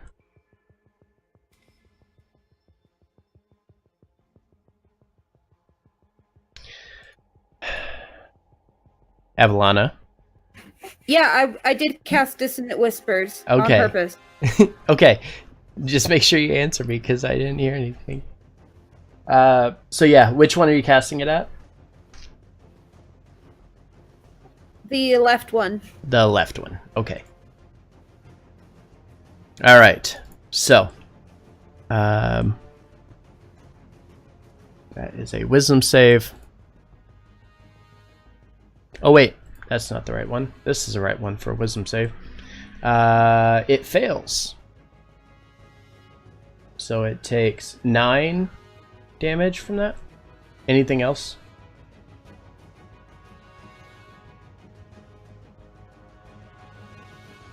It must also use its reaction to move as far away from me as possible. It is Just as a note. Yeah, it is as far away from you as possible, because as they make their way out, the door closes immediately behind them, and there's nowhere else for it to go. Okay. Okay. Now, you said you were going to do something else for Belvedere as well? I just gave him a bardic inspiration, and Okay. that's it. All right. So, Belvedere, once again, you have bardic inspiration for this fight. This one, let's see what its movement is. I don't even remember that. Doesn't move very fast, does it? Oh yeah, and I totally forgot last time too that I have heavy armor master, so like the piercing attack part of the damage from the scorpion would have been reduced by 3. Yeah, it's fine. You can. We'll do that for the next one. It's already too late to readjust that. It slowly begins making its way up to you. Not close enough to actually attack you, though. So it wanders up, and that's all it can do. Belvedere, you are standing in front of something that looks really creepy. And very undead. And very undead. That is an astute perception check you just made. Just very, very slightly regretting the decision to spend To burn all your spell slots? He, nonetheless, runs up and engages the creature. And Okay. makes both attacks. What, did you think this was a sprint? Do you know who you're dealing with here? Come on, you know me better than that. I'm gonna use my bardic inspiration on that. Alrighty. 13 hit. Okay. Just because I feel like being a kind god, I will let you keep your bardic inspiration because the 11 actually hit. Oh, okay. Well, thank you. Yeah. So you now have that for the next time you need bardic inspiration for something. Or like when you make an attack and you want to add that attack damage. Or add that to your attack damage. Because you're lore, correct, Avalana? Avalana, you're a lore bard, right? What? You are a lore bard? Yes. Yes. So yeah, it would you can use that for everything, even AC if you wanted.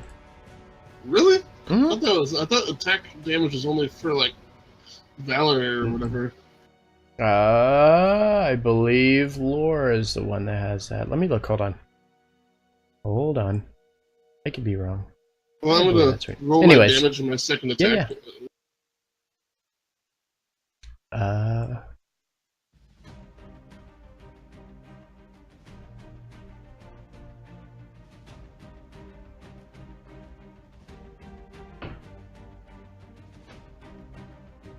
Hold on.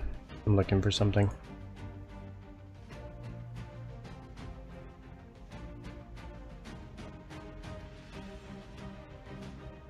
Be right back. Oh no, it is Valor. You're right.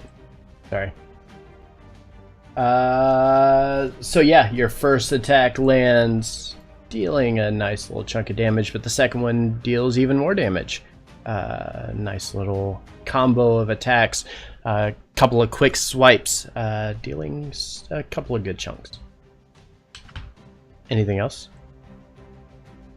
Nope. That is my turn. Okay. Evelana, does this one need to make a save to get out of that, or it was only until the start of its next turn? I think it's the start of its next turn. Yeah, it's only that one time. Yep, okay. So now that it's the start of its current turn, it is going to move forward, coming this way slowly, making its way around the dead body of the scorpion. With that, it is now your turn.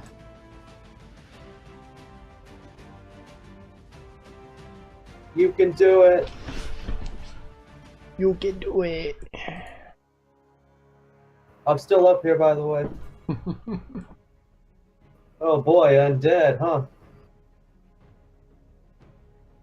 And as he's talking, he is stabbed in the back and is now dead.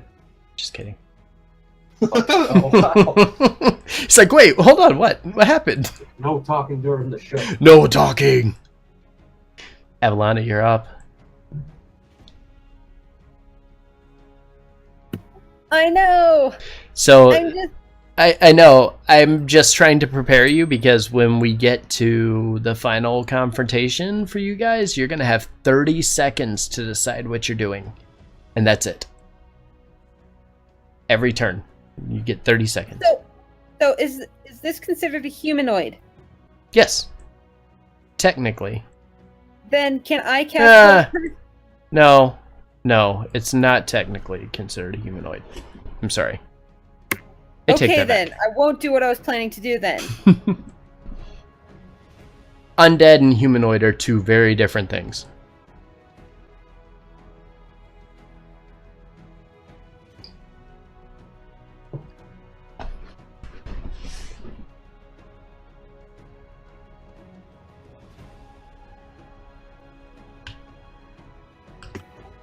Same thing, same one.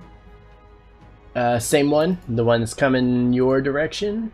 Another wisdom save. Come on, wisdom save.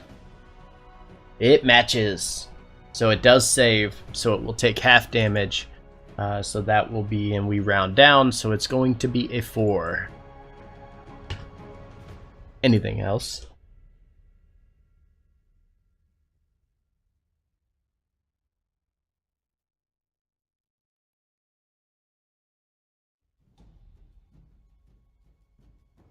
Avalana.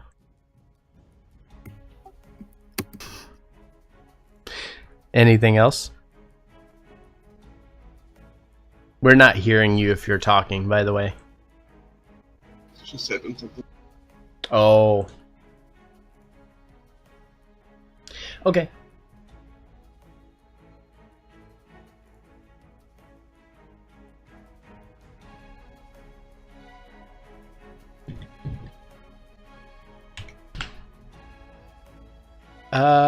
So yeah, she's going to move. And with that, the one directly in front of you is going to attack you with Rotting Fist, Belvedere.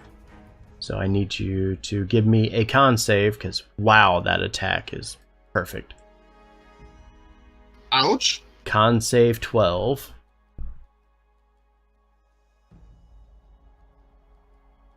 Holy shit. Perfect. Nice. Perfect.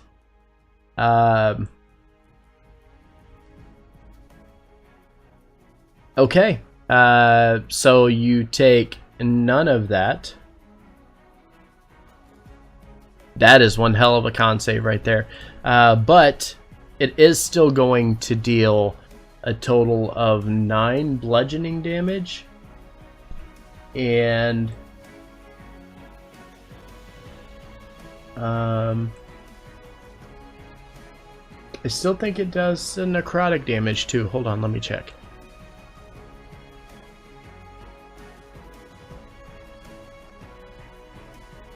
Abby's back. Yes, it still does some necrotic damage as well. No, it does not. So you saved, so that does not deal necrotic damage. So you take the 9 bludgeoning from the attack, but save on the necrotic. Alright. And that is its turn. So it takes 6 technically, since it's reduced. Yeah, it's reduced by 3. Yep. And with that, it is now your turn. I'm going to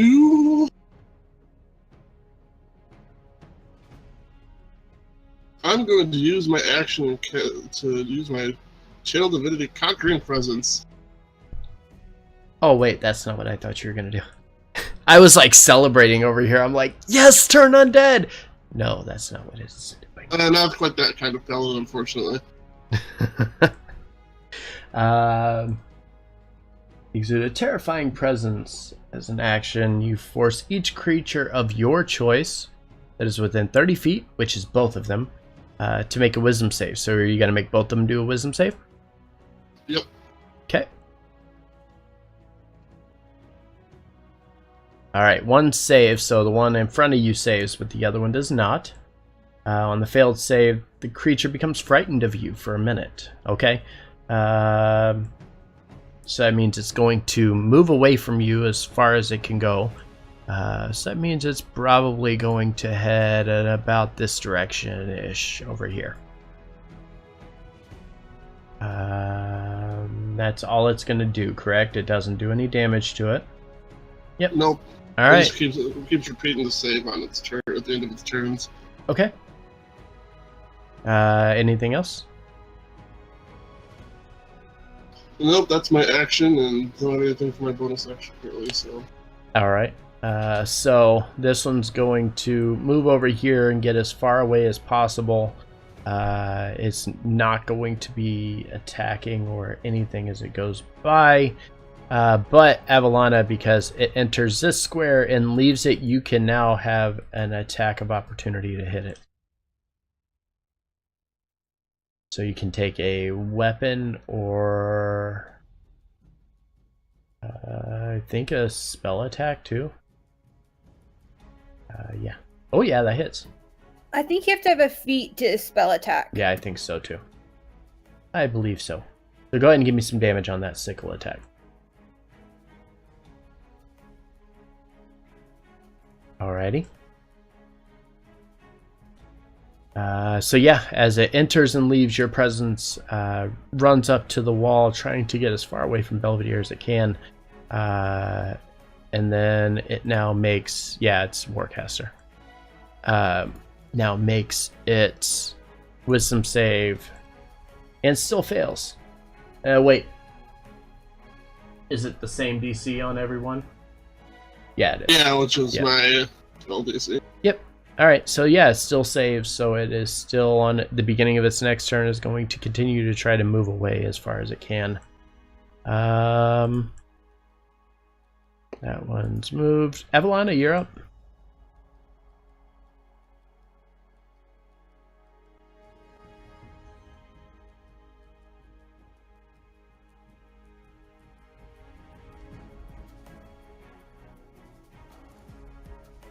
Alright. I'm doing it on the other one this time. Okay, on the one over in front of Belvedere.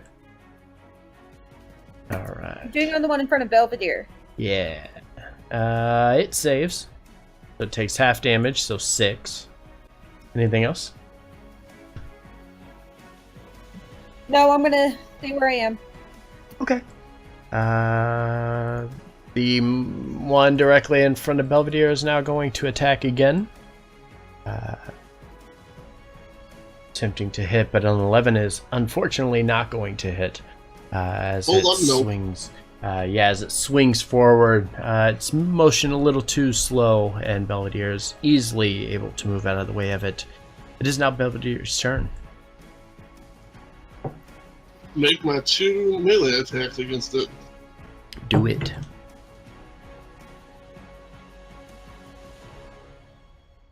Both hit.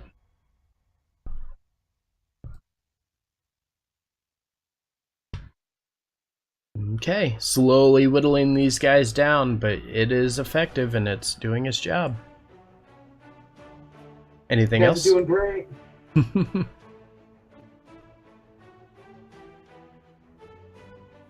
Nothing else? Nope, that's my turn. Alright, the one to the left here. Let's see.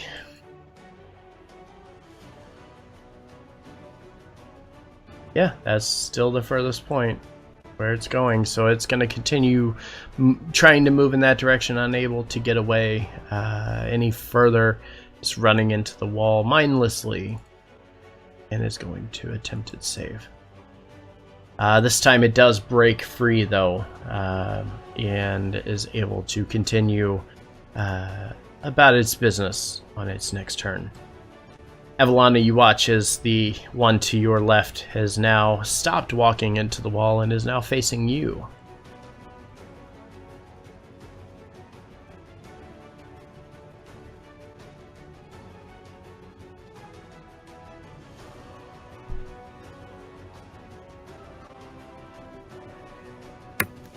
I'm just gonna vicious mockery it. The same one? Okay. The one to the left. Wisdom save. It fails, so it takes 4 damage. Anything else? Nope, I'm saving my last bardic inspiration. Alright. It's almost like you guys are anticipating more after this. The one to the north attacking again, continuing its same attacks over and over, unfortunately, and 8 does not hit. Belvedere, you're up.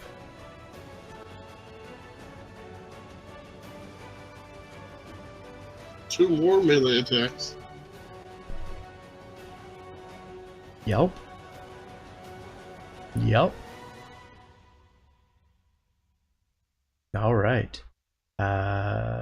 That's a nice chunk there.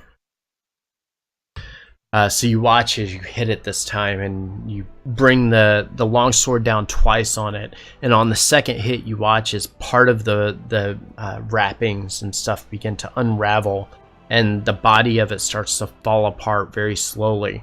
It doesn't look very good. Looks like it's on its last legs over here.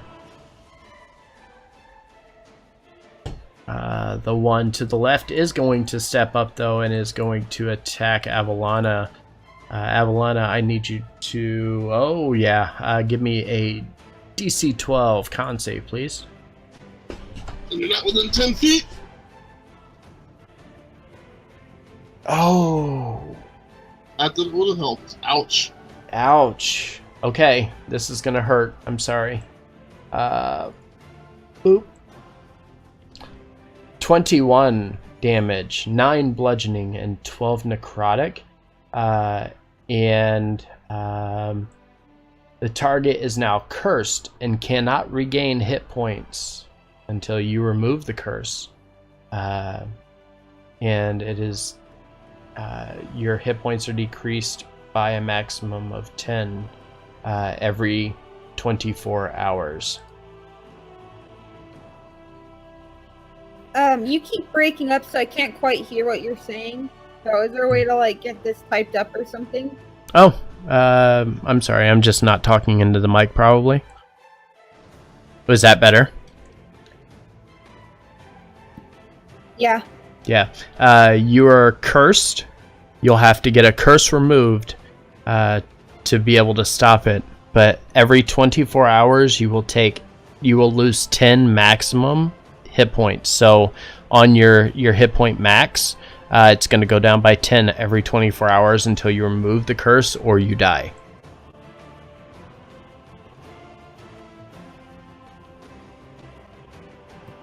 Okay. Yeah, that's the thing. It is your turn, though.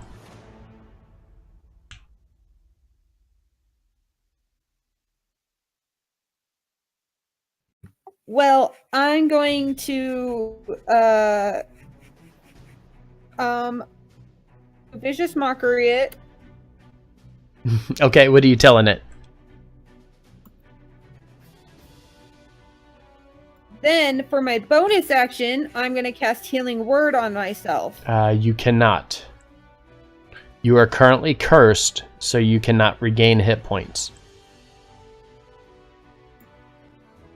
I can't be healed? Correct. The curse target cannot regain hit points, and its hit point maximum decreases by 10 every 24 hours that elapse. So currently, until you remove this curse, you cannot be healed.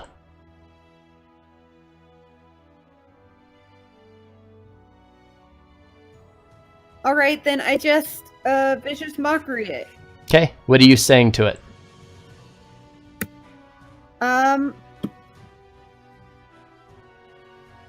I just sing spooky, scary skeletons, which doesn't apply to this at all. Yeah, and it seems almost happy that you called it that. Like, thank you, I appreciate it. Yeah. So, the one to the no, not the one to the north. Yeah, the one to the north is going to attack Belvedere, trying to once again hit him. 19 to hit. Nope. Holy shit, I forgot what your AC was. Yeah, so it swings forward trying to hit you, and unfortunately misses. It is now your turn. Make long sword attacks. Okay, end this thing. Yes. Yes. Come on, come on, come on. Does my first attack not drop it? Nope. Alright, then I make my second one. Yes. Yeah. So yeah, you come in, the first swipe not doing enough, and as you feel it cleave into the body of it, you pull the sword back a little bit angered, and immediately bring it back down again, and as it makes contact, you watch as the insides of this being begin to crumble, turning to ash as the drapery and the jewelry fall to the ground, and it is now gone in front of you. I'll use my movement to move up next to Evelina. Okay. Oh, bad touch, bad touch. Because she got cursed. Mm-hmm. This one, now seeing a new target, is going to attack Belvedere. And is not going to hit. Evelina, your turn. What are you doing?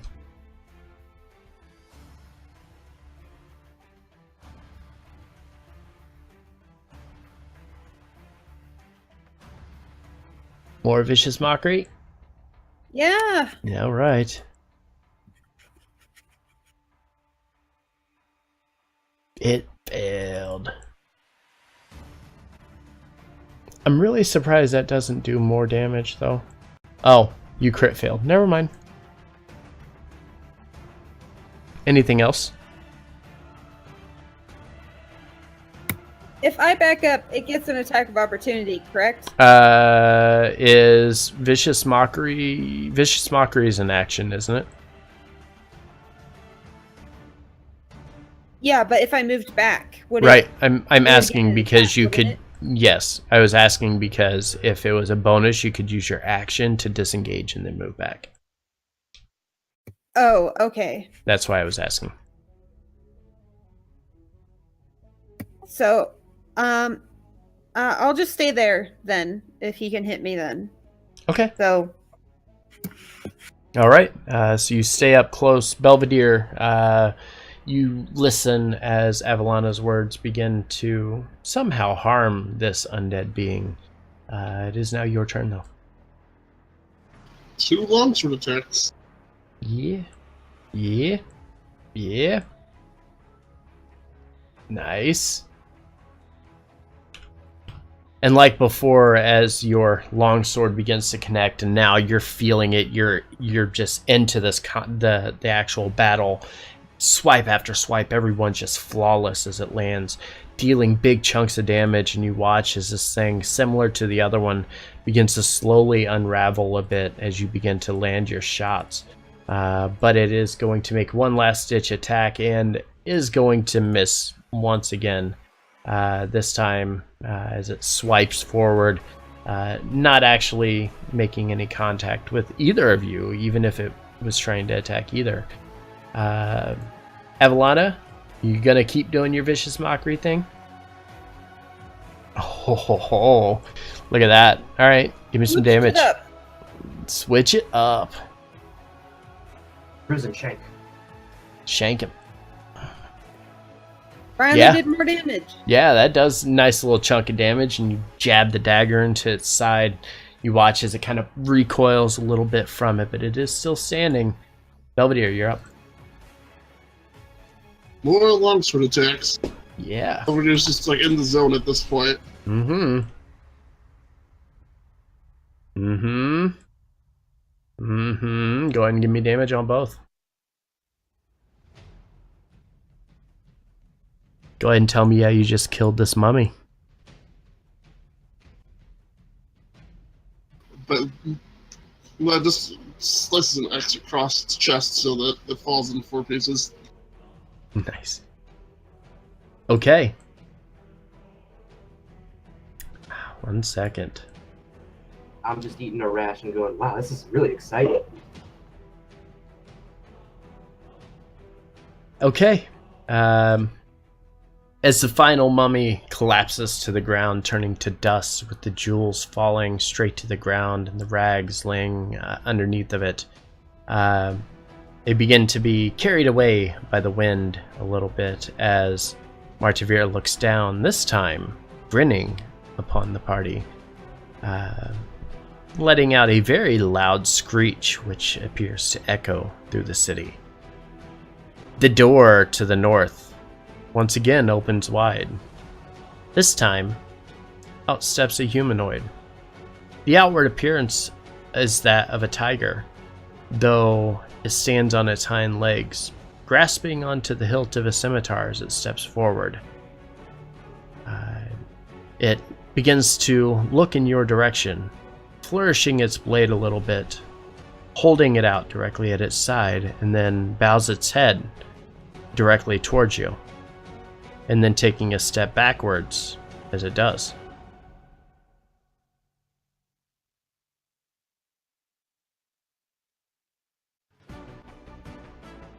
What are you doing?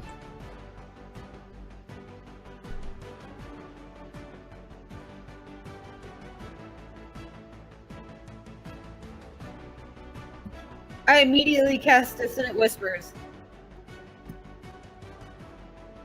I was going to say, Belvedere was going to call out and say, how much more do you want from us? And so I demand to speak to Kai Gladomain. And as Avalana casts this spell, the being pulling back a little bit, you look as the crowd now begins to boo you. The Martivir up on top of the platform looks down and says, "Perhaps you have no honor amongst you after all." And yet you claim to be different than those that came before? I turn to Avalana and just say, stop, well, what are you doing? I thought we were supposed to be attacking it. Only attack if attack first. Oh, I'm so confused. That's just the curse talking. It's just the curse talking. So once again... The curse makes it so I can't hear things very well anymore. Is the music bot too loud for you? No, I just am in a new place and my internet's all weird. Gotcha, okay. So once again, you watch as the tiger humanoid steps forward and once again bows in your direction and flourishes his blade once more. Do I understand what's exactly it's trying to communicate? I'm gonna just bow. Yeah, I guess I will bow as well. And I'll bow too. as the two of you bow in its direction, you watch as the tiger who lowered its head looks up at you, watching as you bow, gets a bit of a grin upon its face, and then again flourishes his blade and says, "Are you ready?"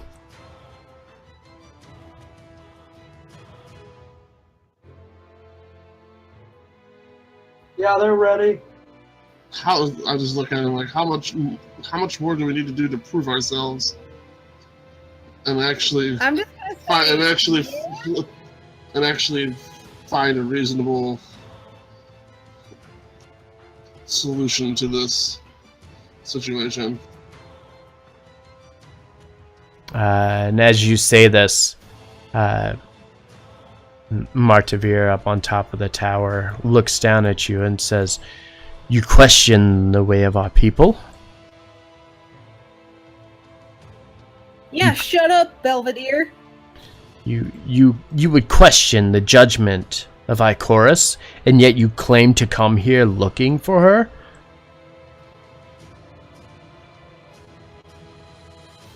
Now I have a headache. I question that which is actions that we have made much claim and can even provide proof that we did not commit.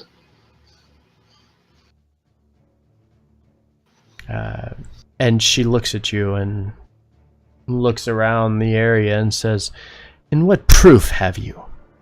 You've proven nothing but that you are fighters, very capable of wielding a sword, but you've proven nothing more." If given the chance, I would appreciate the chance to prove otherwise. And again, I ask if we could speak to the son of the king and Lady Gladome and Kai. And she looks at you and says, "There will be no discussions until you have finished within the pit."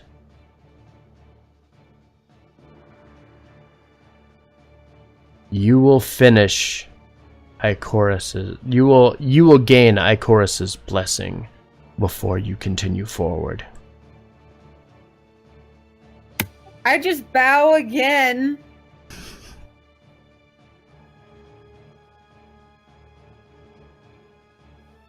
I just say thank you Then to Martavir, whatever her name is. And I'll cast Ruse.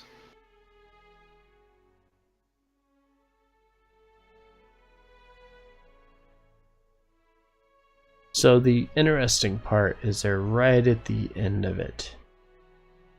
Right at the end. I just need to get them through this section and then Actually, I'll look at the other combatant, the guy that entered, and I'll step forward to him and outreach my hand and like, and then in order to prove that we do indeed have honor, allow me to heal your wounds to make this a fair fight. And as you approach the tiger, it looks in your direction and nods thankfully and says, "But I am not the one that is hurting, friend. Perhaps you should use that on yourself." If I may, I say, would you please allow me to remove the curse on my friend here to make the fight?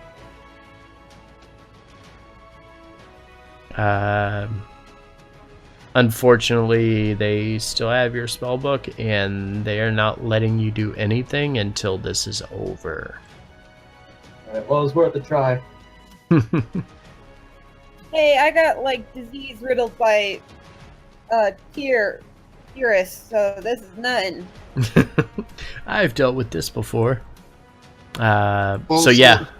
He's refusing my healing then, so in that case I'll be like, so be it, and we'll use lay on hands on myself to give myself full hit points. Yep. So. Yeah, he thanked you for the offer, but respectfully declined and said that you should do so for yourself.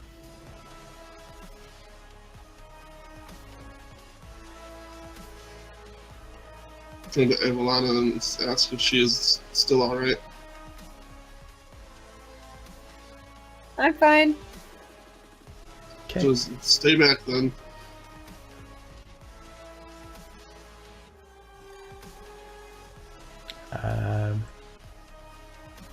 Okay.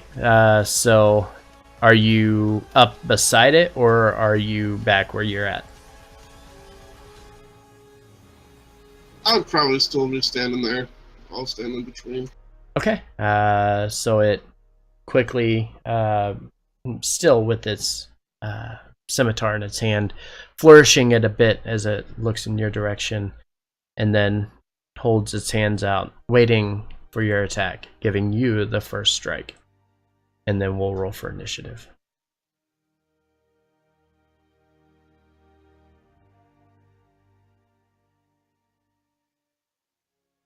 I am not a mummy now.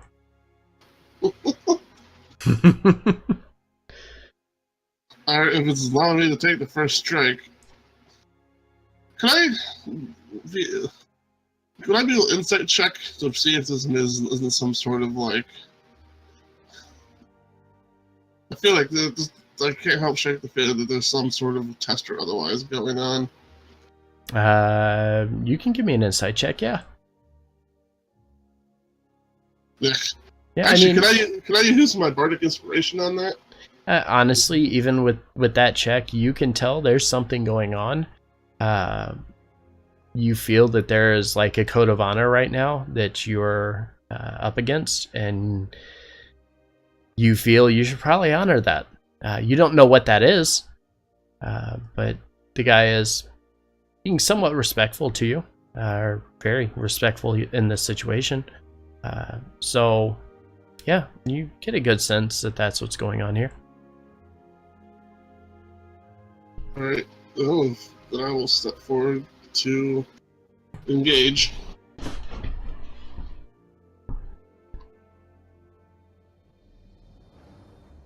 And make my 2 attacks. Okay.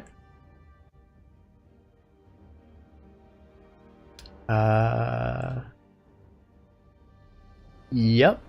Both of which hit. Those nat 20s, though. Man, let me tell you.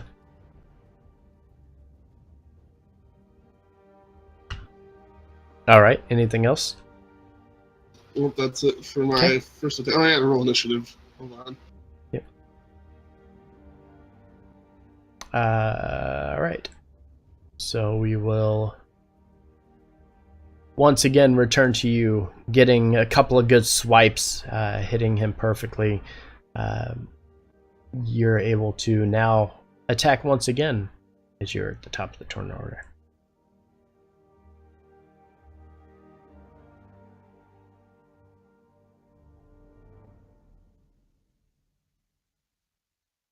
The first one hits. I believe now I can use my bardic inspiration. Yeah.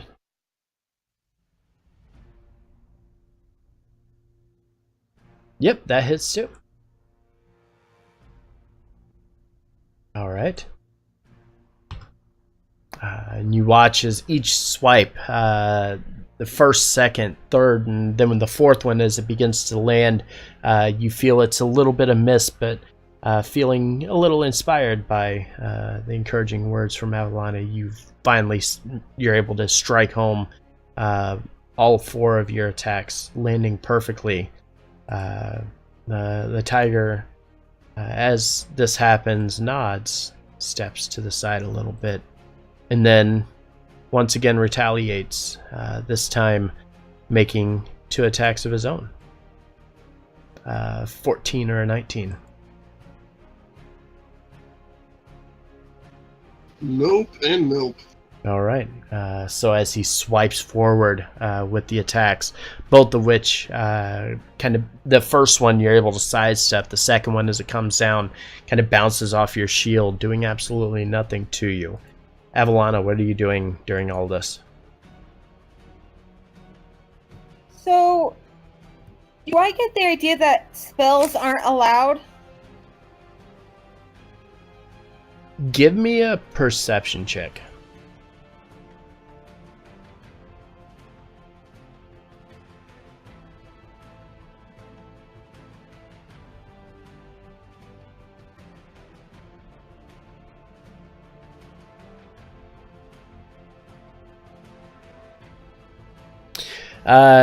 You don't feel that spells are not allowed. You more feel that this is a duel between 2 individuals. You kind of get the sense that if you were to step in and intervene during the duel, that it would probably be frowned upon. But doing other things on the side, preparing yourself, doing whatever, it would still be acceptable. But you feel that maybe stepping in and interjecting into this fight would probably be a bad idea. Okay, so what I'm going to do is I'm going to do Bardic Inspiration for Belvedere, and I'm going to move, and then that will be my turn. Okay. So once again, Belvedere becoming a bit inspired by Avalana. She says another set of words that seem to help in this situation, and then stepping to the side. Belvedere, it is your turn once again. I will continue my attacks. Okay. I want to keep careful watch of how much damage he is receiving. Mm-hmm. So if he gets to the point where he looks like he's on the cusp of defeat, I'm not going to kill him. I just want to either knock him unconscious or, basically make a point that if he's defeated, that I'm not going to slay the guy. Okay. Okay. Ooh. 13 hit? 13 hits. Are you keeping the other roll? I mean, it's a natural run, so I don't think Bardic Inspiration really matter. Then go ahead and give me a D100 roll. You know what was coming.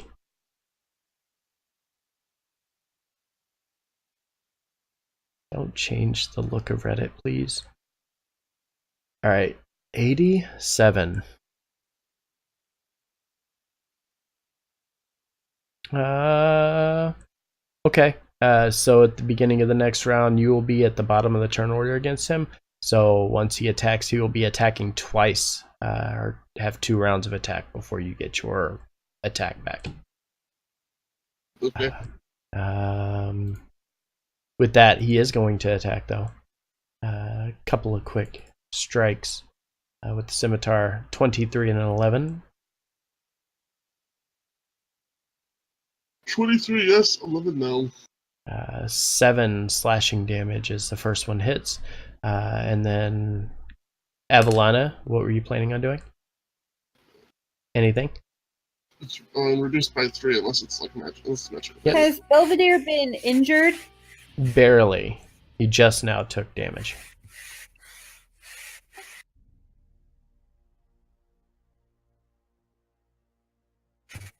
Has Belvedere been injured? Did you not hear me? No, I didn't. Oh, yeah, he has barely been injured. He's taken very small amount of damage. Well, I'll just stay there and do nothing, so... Okay. And you can hold an action, too, if you want to. I have a healing word ready if he gets hit. Okay. So back at the top of the turn order, this round, the tiger is going to attack twice, 16 and a 21.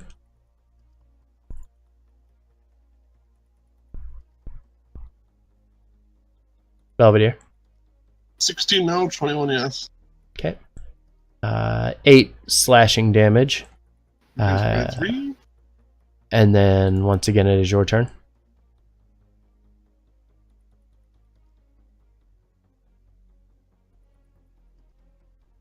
Two sword attack. Okay. Okay. Both hit.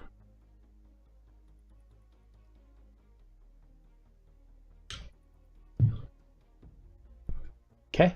And as you begin to make contact with your attacks, the second attack, as it lands, you watch as he holds his hand up, kind of in your direction, and kind of speaks out and says, "I yield." Alright, and then I'll lower my weapon. And as you kind of lower your weapon, you watch as the tiger kneels down to the ground, placing its sword on the ground, and the crowd begins to erupt, very happy and thrilled, showing great honor in combat. And as you look up, Martavir looks down on the party and nods in approval as the were-tiger bows to you, stepping to the side, and slowly begins to make his way back through the gate. Before he got up, I would offer my hand again, and then if he accepted it, I would give him lay on hands. Okay. And as you do so, he feels how much healing? Rest of my lay on hands, cool 11 points. Okay. And he feels the surge of healing energy enter within him, and he thanks you for your kind gesture as he slowly makes his way to the back. As he enters through the door, however, remains open. And as it does, you watch as a small dragon-like creature kind of slithers its way out, kind of hoists itself up in the air, leaning back on its tail. The beast has no arms, with 2 feathered bird-like wings and a shimmering, vibrant silver scales that match those of Martavir. I'll hold up my hand to Avalana when I see this. And as it sits here, looks in your direction, Belvedere, and says, "I've seen my future, and my death isn't at your hands. Tell me, why are you here?" We're here on the behest of King Stormhold on a quest to save these isles. And it nods and says, "Very well. But why are you here?"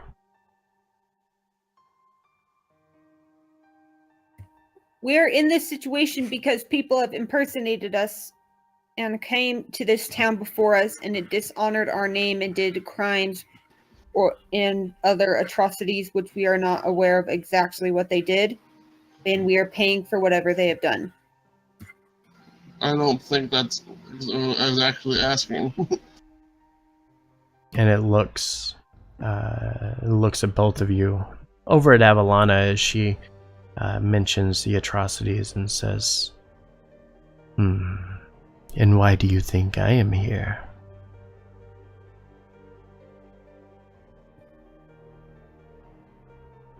I don't know.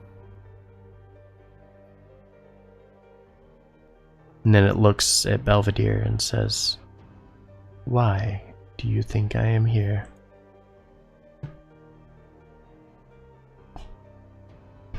I was.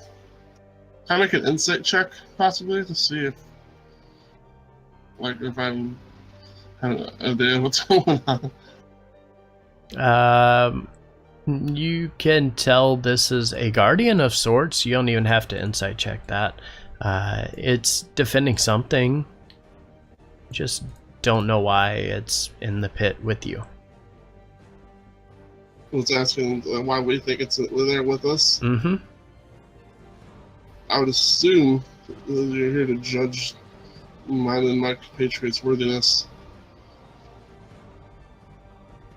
And it kind of nods its head slightly and says, "But of course, to protect Ikorys' blessing from falling into the wrong hands."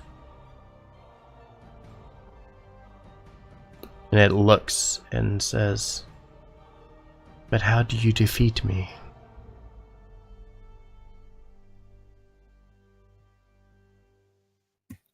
What? It asks, how do you defeat it? I can't hear the last word you saying.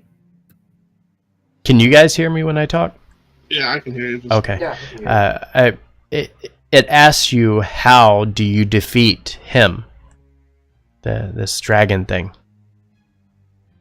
Oh, okay.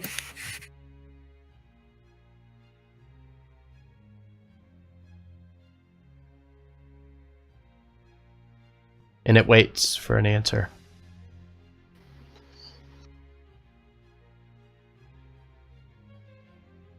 Well, considering you haven't attacked us, it is not and was not our intentions to come to the city looking to Fight. basically. Yes, we were simply here at the quest for a much greater purpose, to not only save these isles from the threat of Ikorys, but also to defend the Empire in the coming war. And it looks at you a bit quizzically and says, "So then you yield, yes?"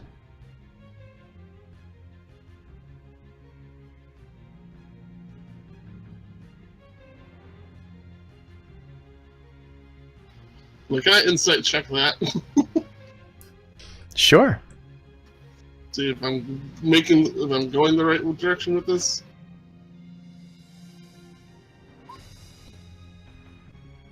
So I'm gonna talk to it, and I'm gonna say, "You ask us, how do we defeat you? Could the way we defeat you is just asking you?"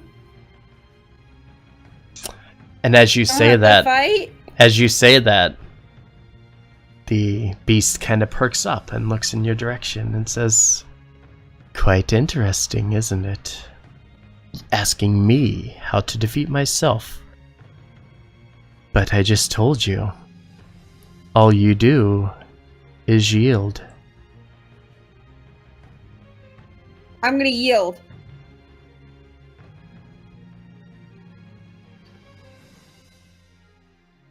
Belvedere? I will say that I will yield as well, in order to try and resolve this issue peacefully. And as you kneel and yield to this dragon beast, you watch as it slithers around, pacing between the two of you, looking over you briefly before finally lets out a loud hiss and backs away slightly, and the crowd again begins to erupt. The dragonish looking being now slinking its way back to the doors itself. And you watch as now Martavir and the tiger have now reappeared, stepping out from the doorway and begin to approach you.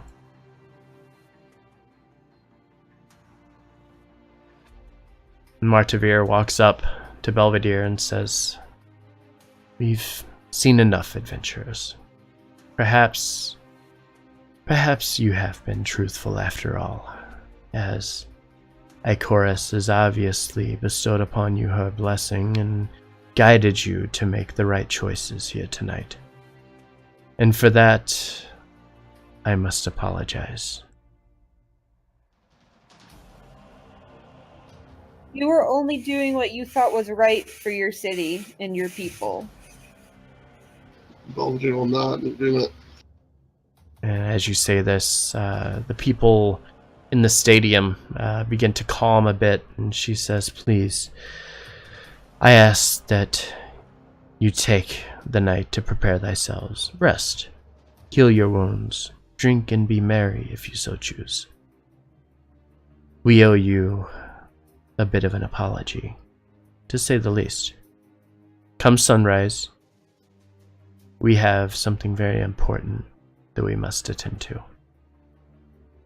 And as this happens, you watch as Vormash, the guards that were surrounding you, kind of step back and give you a bit of leeway to move about as you so choose. Martavir and the tiger, who she introduces as Hitri, begins to accompany you to one of the inns in the city itself for the night, so you can rest up. Avalana, your curse that has been bestowed upon you as you make it into the inn that they put you up in, one of the many clerics through the city is able to remove the curse from you, preventing you from continuing to suffer the ill effects of it. Awesome. Before I go, I ask one of them, can I have my spellbook back, please?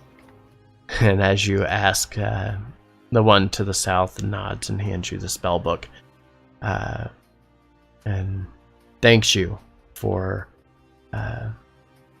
not attempting to interfere in what was going on.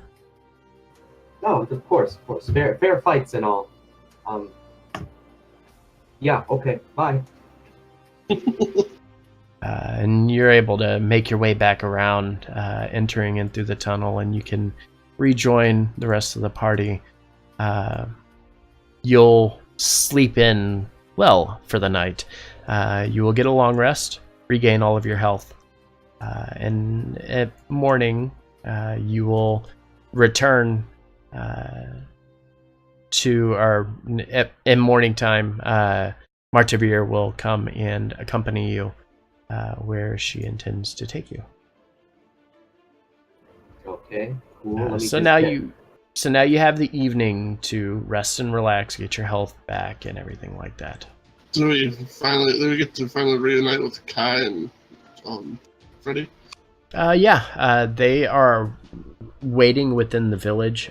When they took you, because they weren't originally there when the other group was there, they're nothing to the people here. You know, they're just people.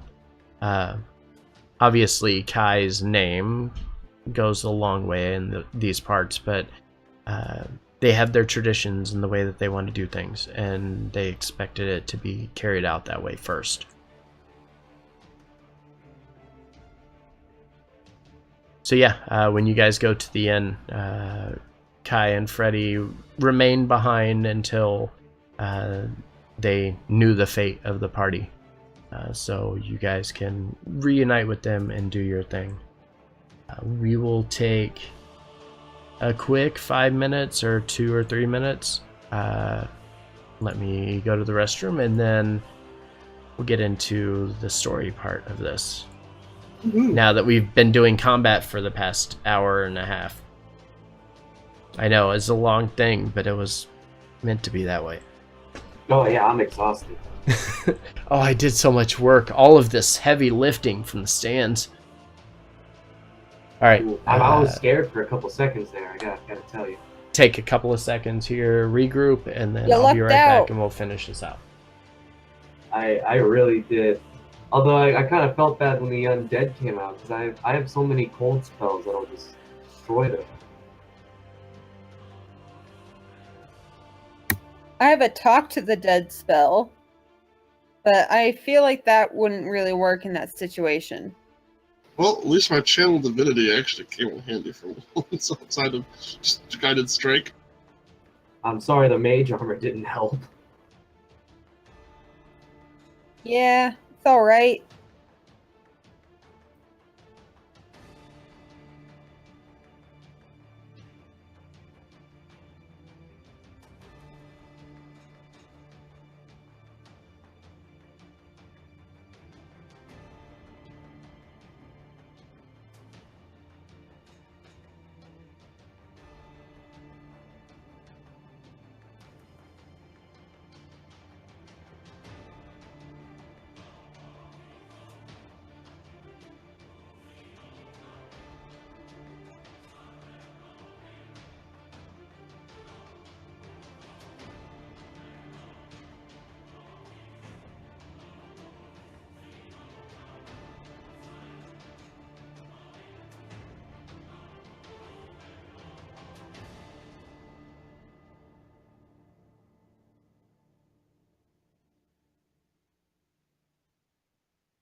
Alright, I'm back.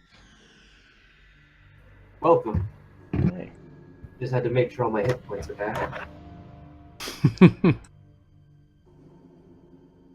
So what did you guys think of that? Be honest. It's okay if you didn't enjoy it. I enjoyed it. I was a little bit confused. It was like, there's a lot more going on here than I can even understand at the moment. I was confused at first, but it was fun. It was interesting. I did enjoy it, though. Are we on a break? We are coming back from the break here in just a second. I'm gonna grab some drink. Yeah, like 2 seconds. Okay. I made a couple friends up in the rafters, you know.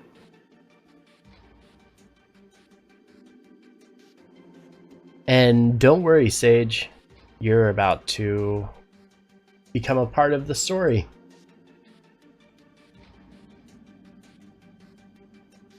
He's actually Tyrus, roll initiative. I wouldn't do that to you guys. Well, okay, hold on. I would do that to you guys, but I wouldn't do that so soon to you guys.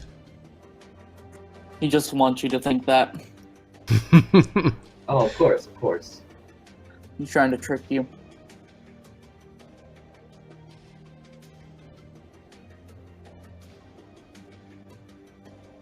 Alright. Once everyone is here, we will start the last part of our session for the night.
So hi chat, hope you're enjoying the stream so far.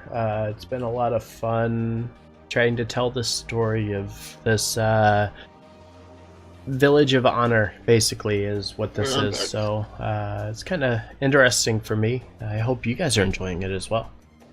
Alright, if you are back, then I think everybody's here. Abby, you here? Uh-huh. Vormosh? Yep, I'm here. And Sage, you here? Yep. All right. At dawn, Actually, I'm going to change music. Hold on. Let's do that first. Too upbeat. Too upbeat.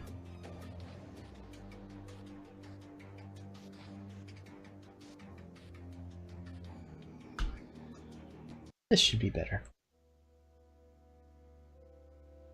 Yeah, that's better. So at dawn, the party awakens from within the inn, located next to the Shrine of Ikorys, where you guys first came into the village. The cool air continues to hang from the night prior. The temperature's still cool enough that whenever you step outside of the inn, you still see your breath as you kind of make your way through here.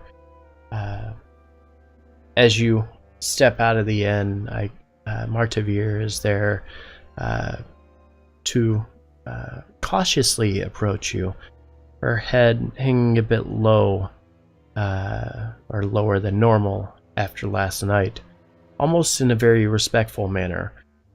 In tow, Hitri,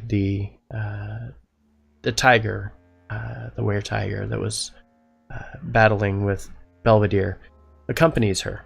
And as she approaches, she says, "Please, you must forgive me. I know now that you are who you claim to be, but you must understand the severity of our situation. The individuals who came before, they appeared just as you did. They too claimed to be seeking the Shard of Twilight." And were they able to? She shakes her head and says, "No, I obviously would never allow such beings to have any place in our city, let alone to get anywhere near the Shard of Twilight.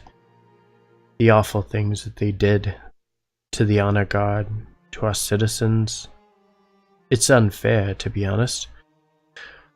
I should have jailed them, or just executed them, but we live by a code, and I must uphold that code until the end of my days. But before you were sent to the pit, I took up counsel on the issue." And she stops for a second, thinking back on everything that has occurred, and says, "The others, they were here for a couple of days. They knew little of the things that we spoke of, so we gave them a chance to gather themselves here in town. But then they spoke of the shard. So we tested them, allowed them to do just as you did, though in a very different situation. We also allowed Ikorys to cast her judgment upon them. The one like you," points over to Belvedere, says, "he killed the honor guard. Veridi was just stepping out into the pit, unarmed, unprovoked. The battle was ongoing, and the girl," and points to Avalana, says, "she chose to venture through the city instead.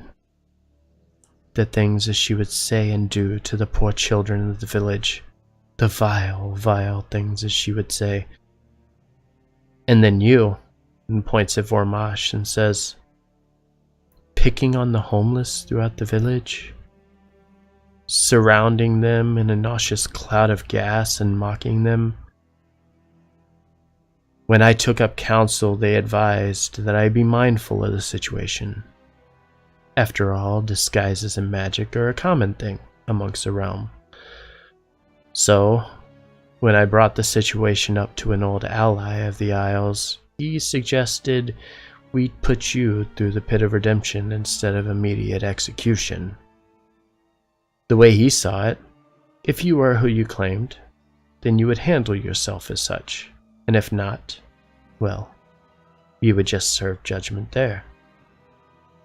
I trusted his judgment, far more than I would trust most of the individuals in this realm.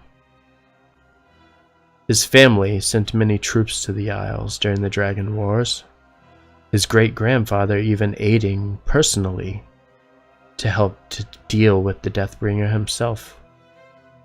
In fact, his lineage is so uniquely tied to the Isles that even the king is sent for aid specifically to his father. And as the conversation is ongoing, you watch as to the north a young man approaches out of the shadows. His brilliant blue eyes and very fine sandy golden colored hair gleams in the sunlight, his armor in pristine condition. As he steps forward, he smiles a bit before bowing his head slightly to Martavir as he moves towards the party.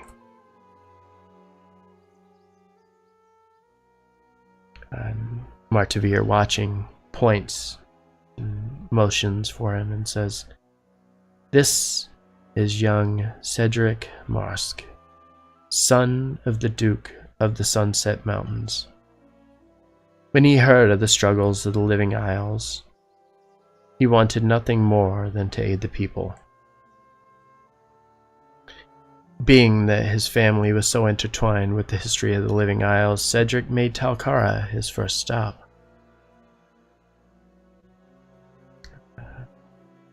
And as this is going on, you still here, Sage? Yep. Do you have control of your character? If not, let me know. I can fix it. I think you do. Yeah, you do. Cool.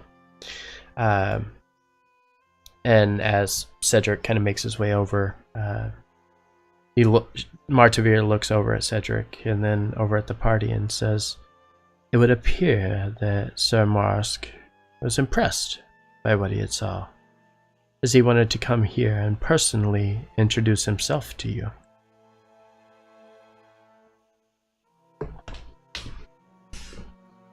Well, how do you do? It's a pleasure to meet you all. My name is Cedric Marsk, as you introduced me. Would Belvedere know of he's of a noble lineage? Would he know anything about it? Belvedere, you would know of the lineage from the Sword Coast. The Marsk family is pretty well known. Their hold within the Sunset Mountains is always willing to give a hand and help anybody in need. Vormash, you would remember them mostly from stories of the Dragon Wars. And being from the Living Isles yourself, the last name of Marsk means something to you guys, because they were there to help aid the people of the Living Isles when Rythes attacked. Well, Cedric Marsk, and I extend my hand out for a handshake, and so I must express what an honor it is to meet you. Indeed. And Belvedere would reach out, shake his hand as well. The family's reputation precedes you. I will shake their hands and nod. You all did well in the pit last night. Were you there? Mm-hmm. He was hidden, hiding in the shadows, just watching to see what would transpire.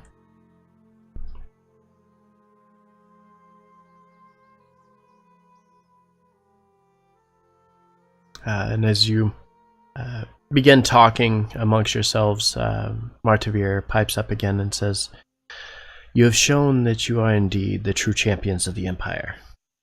Your actions speak loudly, as you fought with real honor, as a true hero would. As such, I feel obligated to aid in any way I can, so please, tell me how I may assist you." Well, see, we believe the Shards of Twilight are the key to taking down Ikorys, and with your permission, we would like to acquire the one that you've been guarding. Do you know who Tyrus is, by the way? Also, do well if we could possibly speak in a secure location, because this we've now has been demonstrated multiple times. Oh yeah, we can. Yeah. And she nods and says, well, I don't know of a secure location, but I can assure you the people here do speak in very hushed tones when it comes to the one you call Tyrus. His name and the evil things that he has done precedes him. As far as the Shot of Twilight, what do you know of it? We've been told that if we get all of them, we could use them to kill Tyrus. basically. She looks at you and says, using the shards to bring down a god? That's a bold assumption. And who told you this information?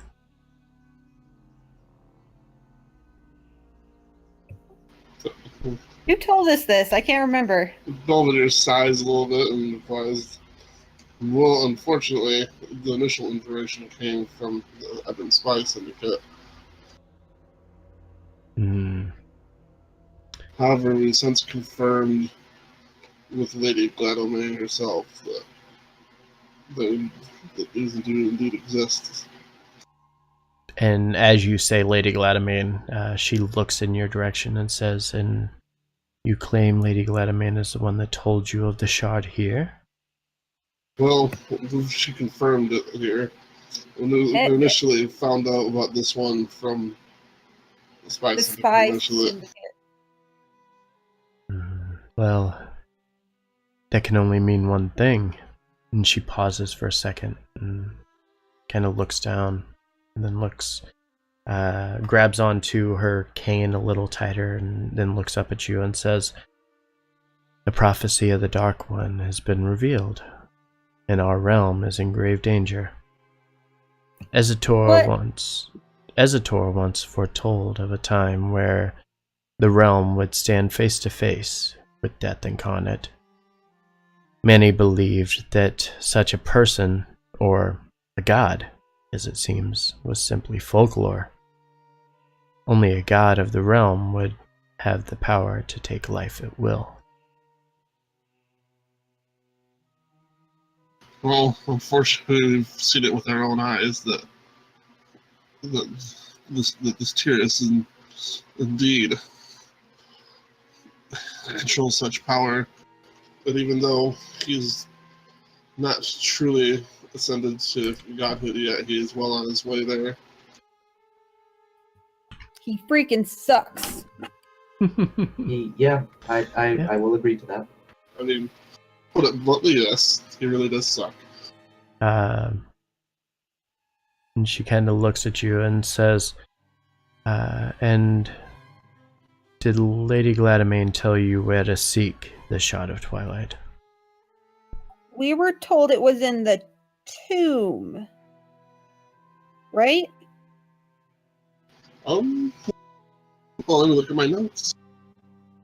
I don't have my notes with me. I think it was the tomb. Because it's not the shrine, it's the tomb. Right. The tomb of Ikorys fallen. And as you kind of say this, she looks at you and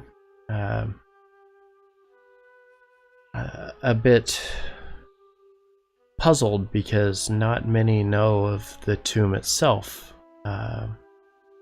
She says, well, fortunately for you, I'm one of those that helped to erect the shrine of Ikorys right here in the village. I know everything there is to know about the city of Telkara.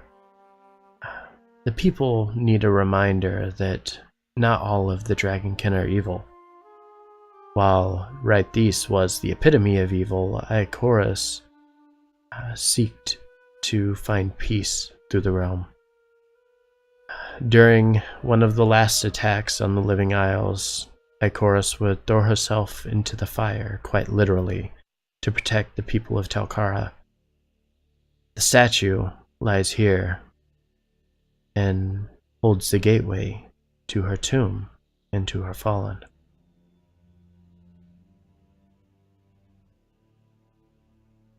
Thank you.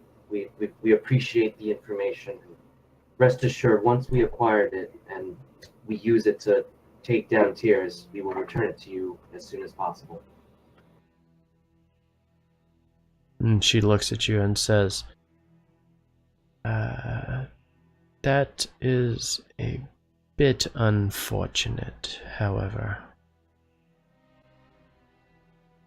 How so? Well, I cannot simply hand the shard to anyone, even if you do have Ikorys' blessing, for that is not for me to decide. After all, we cannot determine who you even claim to be. How can we claim to know that you are the right people to hand the shard to? That is why it is not our decision. However, you have shown me your strength and your compassion. I'll show you the way to Ikorys' tomb and to her fallen. But once you are there, what happens next is up to you.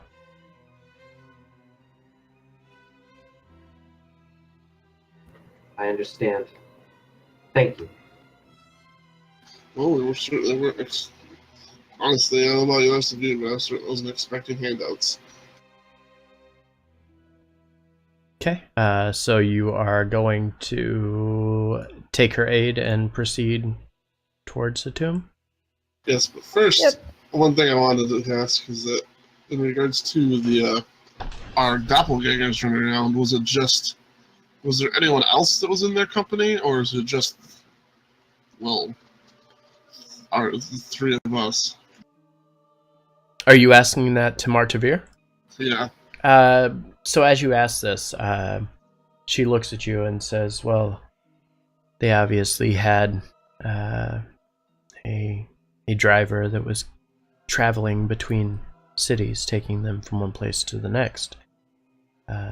They claimed to be on their way to the keep. Is Kai with us? No, Freddy? Assuming that you didn't stop them overnight, Kai would have headed out in the cover of night to head back to Kalido with Freddy. Well, I was actually kind of hoping to rendezvous with Kai before he would have left and been if there is indeed basically to coordinate with him and be like, if there's indeed doppelgangers of us running around causing shenanigans, then word needs to go out. Something needs to be done about this, because otherwise this is going to keep making more of a mess in places that we didn't need to get to or have been. Okay. I'll say that they stuck around for the sake of this. I think that's something we would have remembered to at least have mentioned to Kai before he would have left. Also. Yeah, I mean, we can assume that would have been the case. Somebody would have said something. And yeah, as they're headed out, Kai's going to keep, is going to use that information to let the king and hopefully Lady Gladamain know in time. Though if they were traveling from the Sanguine Hinterland straight to the keep, then they're probably going to pass through Kalido before Kai could get there. Right. I would have also actually assumed that after we told them this, and probably set him and Freddy back on their way immediately to try to get as much damage control as possible before this becomes too much of an issue. Okay. So with that information, they're out and about. Martavir, obviously, once you agree upon it, begins to walk over towards the shrine here, agreeing to take you to the tomb And as she and the tiger Hitri begin to make their way over here, they come to the back side of the statue, motioning for you guys to come to the back with her. Follow. And as you begin to approach, on the back of the base of the statue, as I mentioned, is about 50 foot tall. The base of it alone is like 10 foot tall. And as you begin to walk up, there is a circle on the back of the statue that begins to glow as you approach. And Martavir stops and looks in your direction and says, "You have one of Visitor's keys." Honestly, they have more than one of them. And I'll nod to Vormash.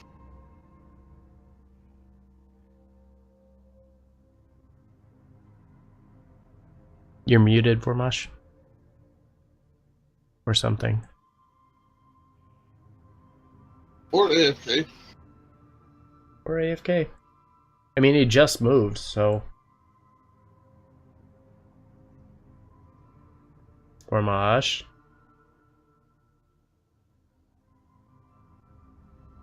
Avalana, everybody's going AFK. Looks like he's probably just disconnected or something. I'm here still. He's in the waiting room. There we go. Okay, did you hear anything I said, Vormash? Oh. Did he go again? Looks like it.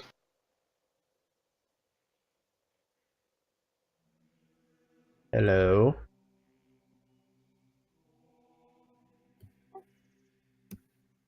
Who are you talking to? Hello? Yep, you're here. What was that last part?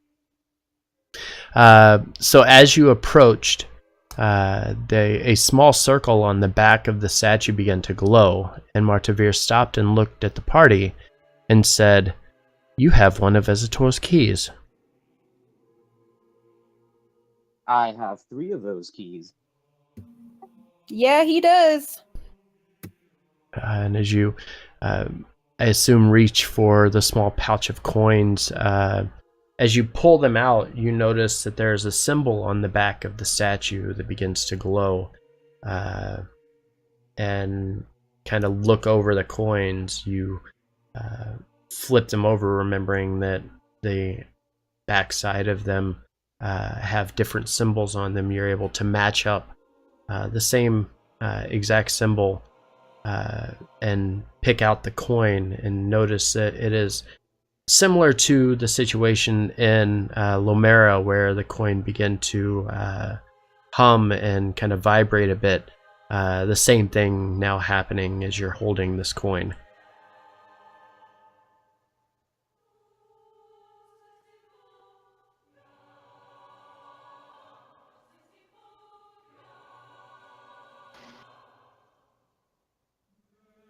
Vormash. Yeah. Did you feel all that? What was that again? You want me to repeat all of that? No, not all of it. Just the last part. I was saying that on the back of your coin, you're able to match up the symbol to one of them. You're able to match up the symbol on the back of the statue to one of the coins, and you realize that it has now begun to hum and vibrate a bit in your hand. Oh, I know this thing. I try and point the coins to where it's vibrating the most. Okay, and as you walk over to the statue and begin to place the coin on the back of the statue, you hear an audible click, accompanied by the sound of rock sliding against rock that reveals a small staircase that leads itself downward. As you make your way down into the next section, I'm going to move you guys together here. Hold on. Gotta grab all of you. Yeah.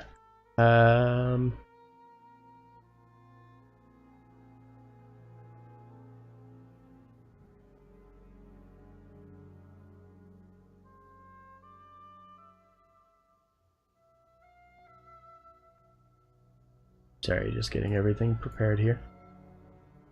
As you make your way down the stairwell, you are here, southeast corner of the map. Past several murals and engravings in the stonework as you reach closer and closer to the bottom. Over 100 feet downward, comes to an abrupt end of the staircase and a sharp left into a narrow tunnel. The tunnel bends slightly and then reveals a small tower up ahead of what appears to be a guard stand at one point that now lies dormant. The interior is empty, long abandoned by the previous guards, which protected the area ahead. It is dark. It is very dark. It gets to the point of being obtrusively dark while we're doing a torch. Okay. And Martivir kind of walking forward and our friend accompanying. You are able to move about freely.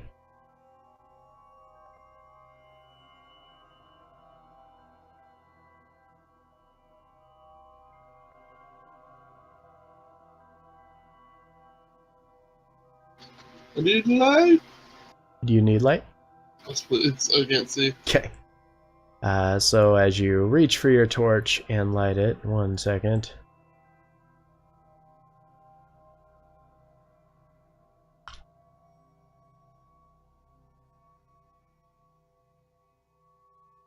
Bloop. There we go. And all players can see that light. There we go. Think Vormosh is kind of AFK on us here. I have a feeling. So yeah, you make your way down the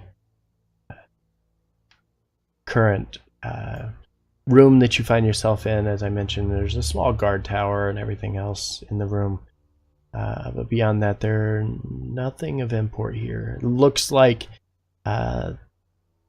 this was originally planned to be something more, but then plans changed and they kind of abandoned the project itself like halfway through.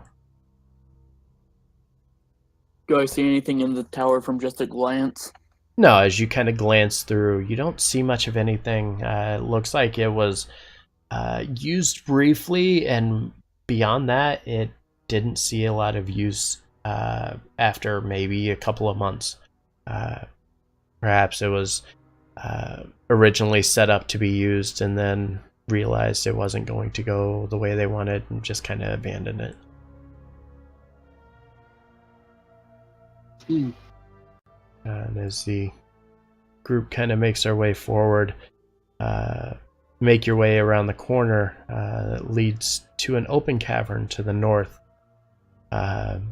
This cavern, filled with several stalagmites, carries your voices and footsteps as you begin to move forward.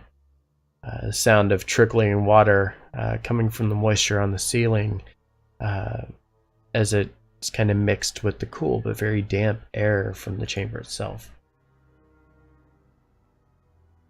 To your left, as you begin to approach, you see a very tall, massive stone wall to your left, very ornate in decoration. The carvings and such depicting the battles of the dragons during the Dragon War. You're able to only pick out one spot that is similar to some of those that you had seen, like in the ESS hangout, where the mural was moving. And it's at the very bottom, and it's just the depiction of Ikorys protecting the village. And that's really the only animated part of it that you would see from the rest of this massive just depiction of war over and over and over again. I pull my coins out and I point to where it's vibrating the most.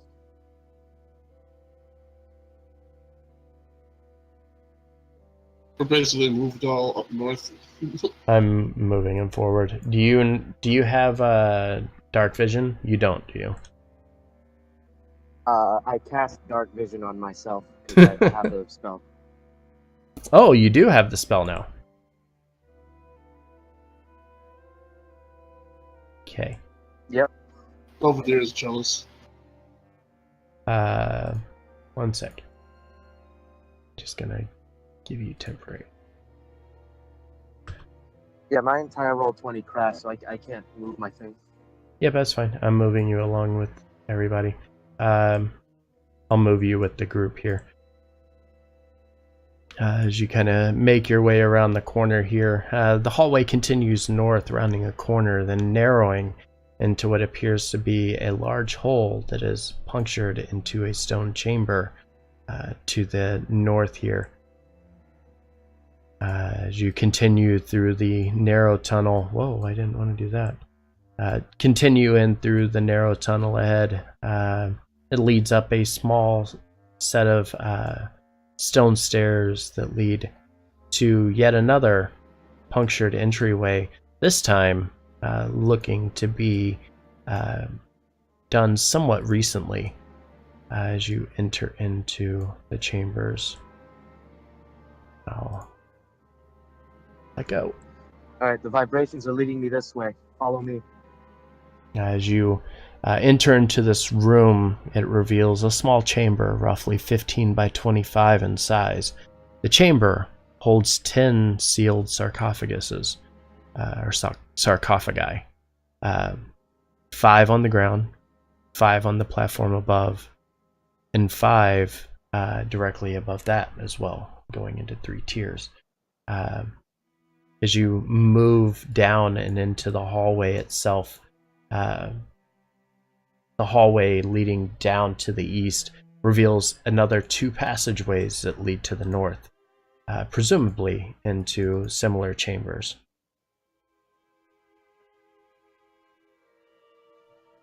Which one are the coins vibrating towards? They're not pointing towards any of the tombs. Your coins were mostly pointing in the direction of the entryway to get you into the chamber itself. Okay, so the coins are only vibrating me towards the entrance. Looks like we're on our own from here. Where are you guys going?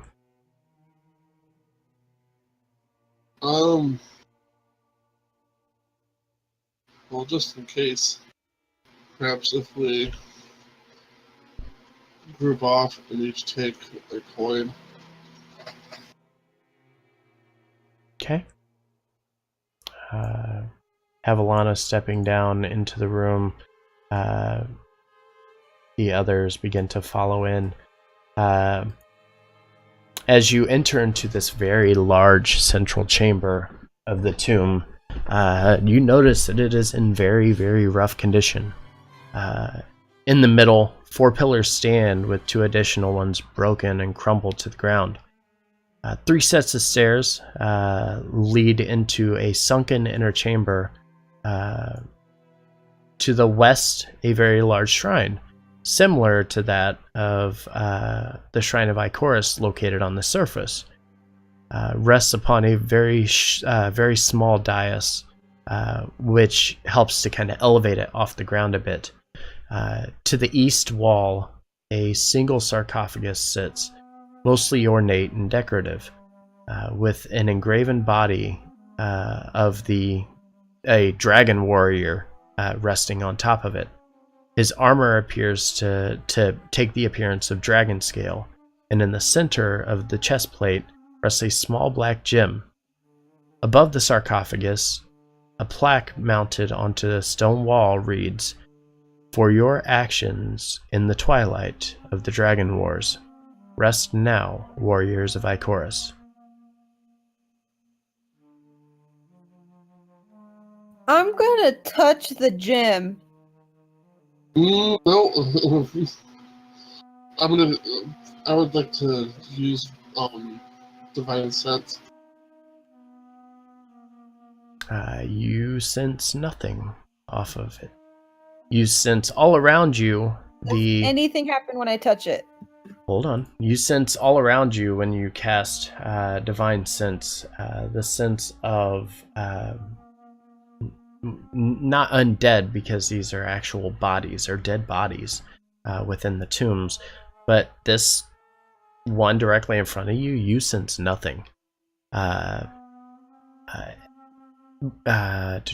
Evelana, as you reach down and try to touch the shard that is built into this chest plate, you reach down and try to put your fingers and hands against it, and you feel as if there's a force preventing you from actually touching it.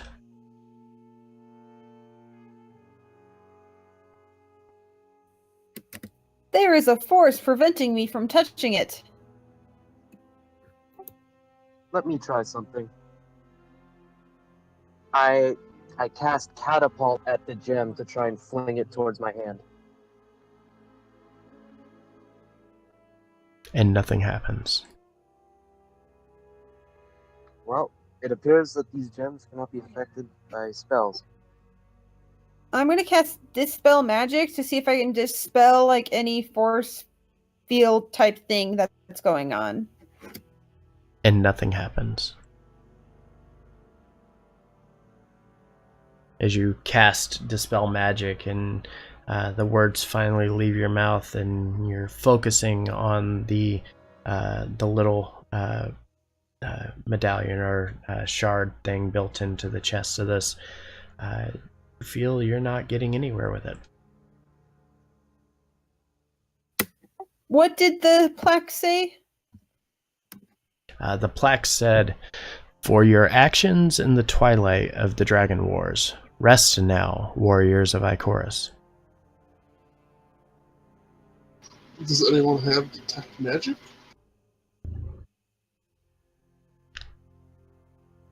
Nope. I'm gonna cast Speak with Dead. Okay.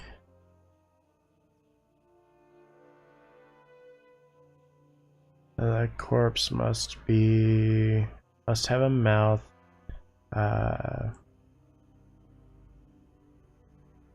Corpse of your choice. You're thinking there's a corpse inside of the thing here? Is that what you're going to try to talk to? I'm worried since nothing's been working. I'm gonna go to a different sarcophagus. Okay. Belvedere, what are you doing? Where is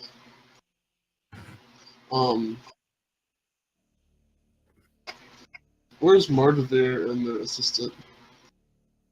Mardavir is roaming the halls. The assistant is just standing idly in the corner. I'd like to remash and ask, hey, could you give me those coins? Can I give you what? Can't give me the coins. Oh yeah, sure. How many do you need? I've got like 3 of them. Hand me the 2 that aren't currently in the book. Alright, yeah, I hand him the 2. And one at a time, I'm going to hold them up to the crystal that's on that one sarcophagus. Okay, and as you do, you hold them up and you don't feel that they're doing anything.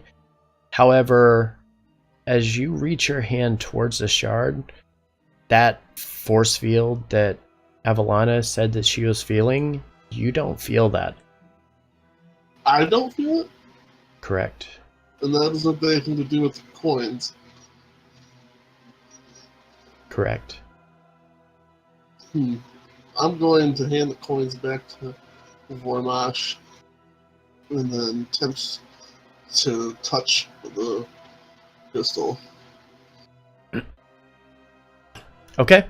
And as Belvedere reaches down and places his hand upon the shard, an unfamiliar voice, accompanied by a very deep rumble, echoes through the chamber. It says, "So you're the chosen one. I suppose it would make sense after all. You carry the heart of a guardian, a protector of the realm and warrior of Tyr. Your sword brings justice, and your shield protecting those in need." And as you hear this, directly behind you, you're able to see what appears to be a very, very large silver dragon. Oh boy. Standing directly behind you, and a spectral image hovering directly in front of it.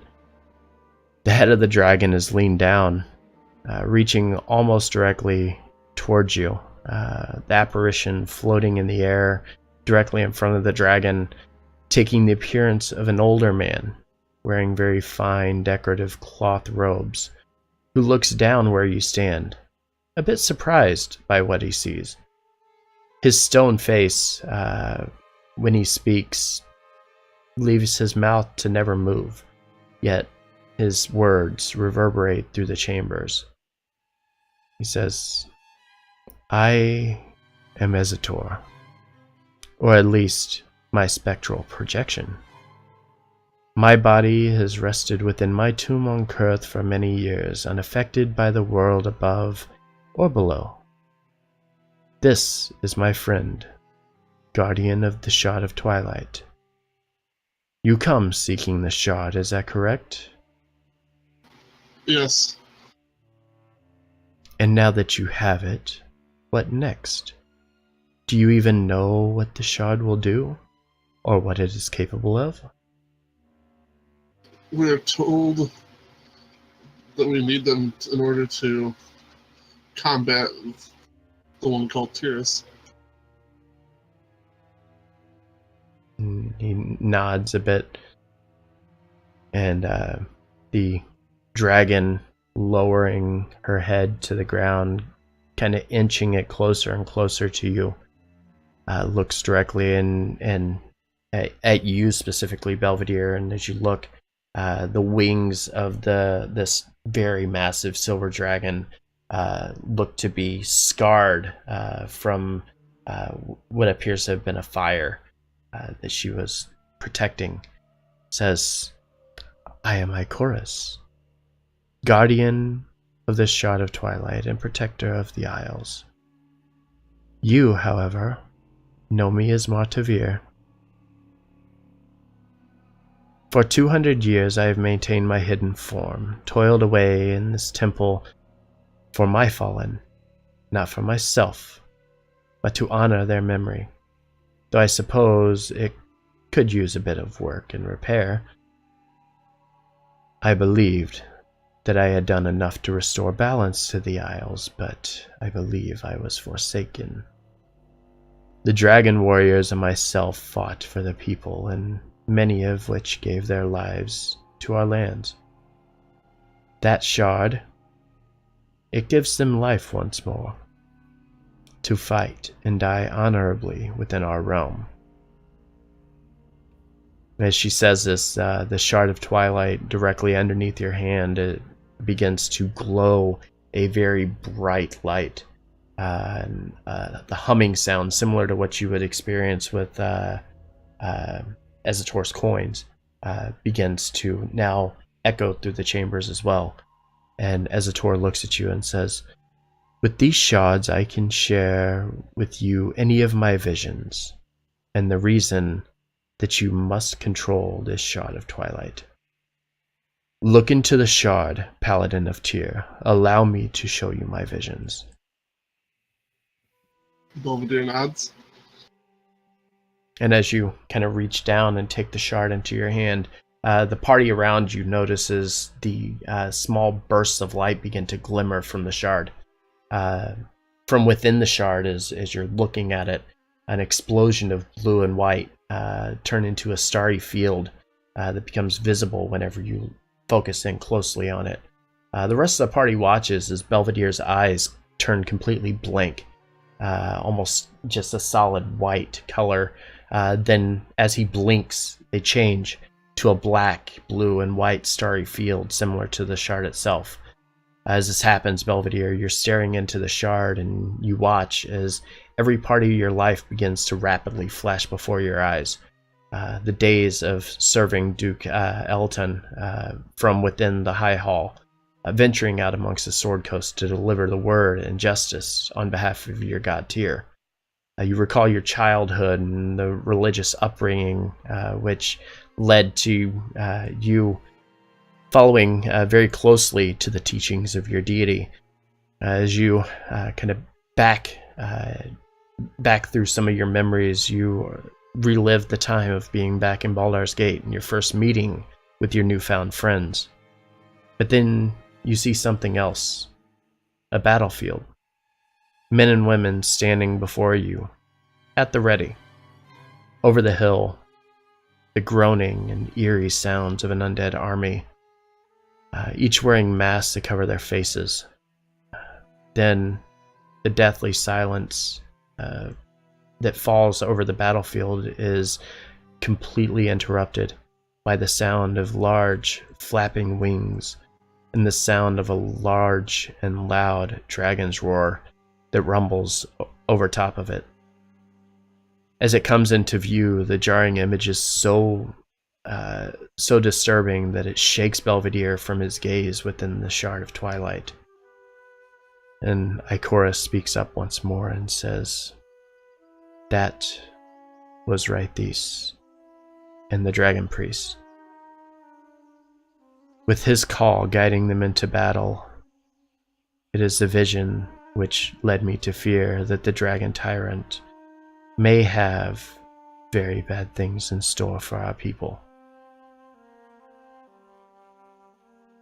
And as she says this, Ezator speaks up again and says, "The future, however, is cloudy and uncertain. Nothing is set in stone. Choice can often influence these decisions, but know this, just as you have the chance to take the shard of twilight from this temple, so too might others wield these artifacts."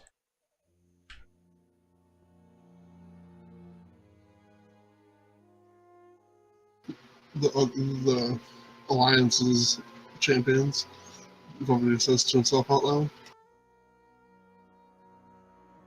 And as you say this, Ikorys nods and says, "We very well may have a new threat to our people. And while your deity may have sent you here looking to deal with the Scarlet Hand menace, we now have to fear the resurrection of Rhaethys."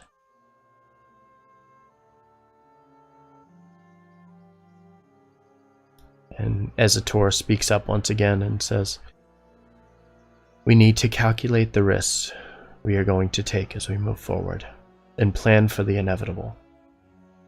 The shard which you hold is very powerful. It cannot be tracked by mortal magic, as I am sure you have already seen. That is the reason that the one who calls himself Ikorys is unable to track down these relics. Over time, the shard will disconnect you from the weave, your magical essence displaced amongst another plane, while your body moves and remains in this one. That is my realm, hidden from my enemies. When you are amongst my realm, you gain my vision, the ability to detect the presence of the items and mithrils that I have created. It also makes it impossible for any being to know exactly where you are, what you are thinking, or what you are doing. But fear not. Your connection to your deity will not be severed in any way. Should your god choose to speak to you, they can do so at will.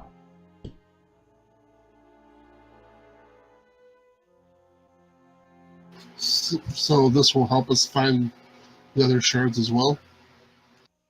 As you say that, Ezator, the floating image of Ezator nods and says, but be mindful of this shard. It can corrupt and consume your mind, and its power is tremendous. You may not realize its full potential yet, but soon you will know. And then it will be up to you to decide if it is worth the risk. And at this point I have to ask, are you going to continue to hold the shard? Yes. And as you hold on to the shard for a few moments longer, you feel a surge within you and a burst of pain and agony that fills your body as you feel as your essence is beginning to be pulled from the weave. And then a calmness falls upon you. As your eyes open, you rub them a bit and notice a faint haze that has begun to lift from the objects around you, such as the sarcophagus that once held the shard, and the body of Ikorys glows brilliantly.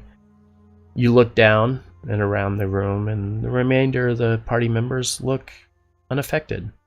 Nothing seems to change. The coins, however, glow brilliantly, similar to the shard of twilight that you now have in your hand. As this is going on, you watch as Ikorys begins to speak a few words in Draconic, and the body of Ikorys then begins to shrink down and turns back into her smaller former self. As this is going on, she kind of grins and walks forward, taking hold of her cane, and looks directly at you, Belvedere, and says, our people support the Empire and all that they have done for the Isles. As such, myself, my warriors, and the people of Talcara will stand by your side in battle. Belvedere, I trust that you will be willing to aid our people and guide them into battle. Of course. And as you say this, she nods and says, I fear that I will have much bigger issues that I need to attend to. And with that, we're going to end our session. Oh man. So that's Ezator, huh? Yeah, your first encounter with Ezator. And the very, very, very large dragon of Ikorys.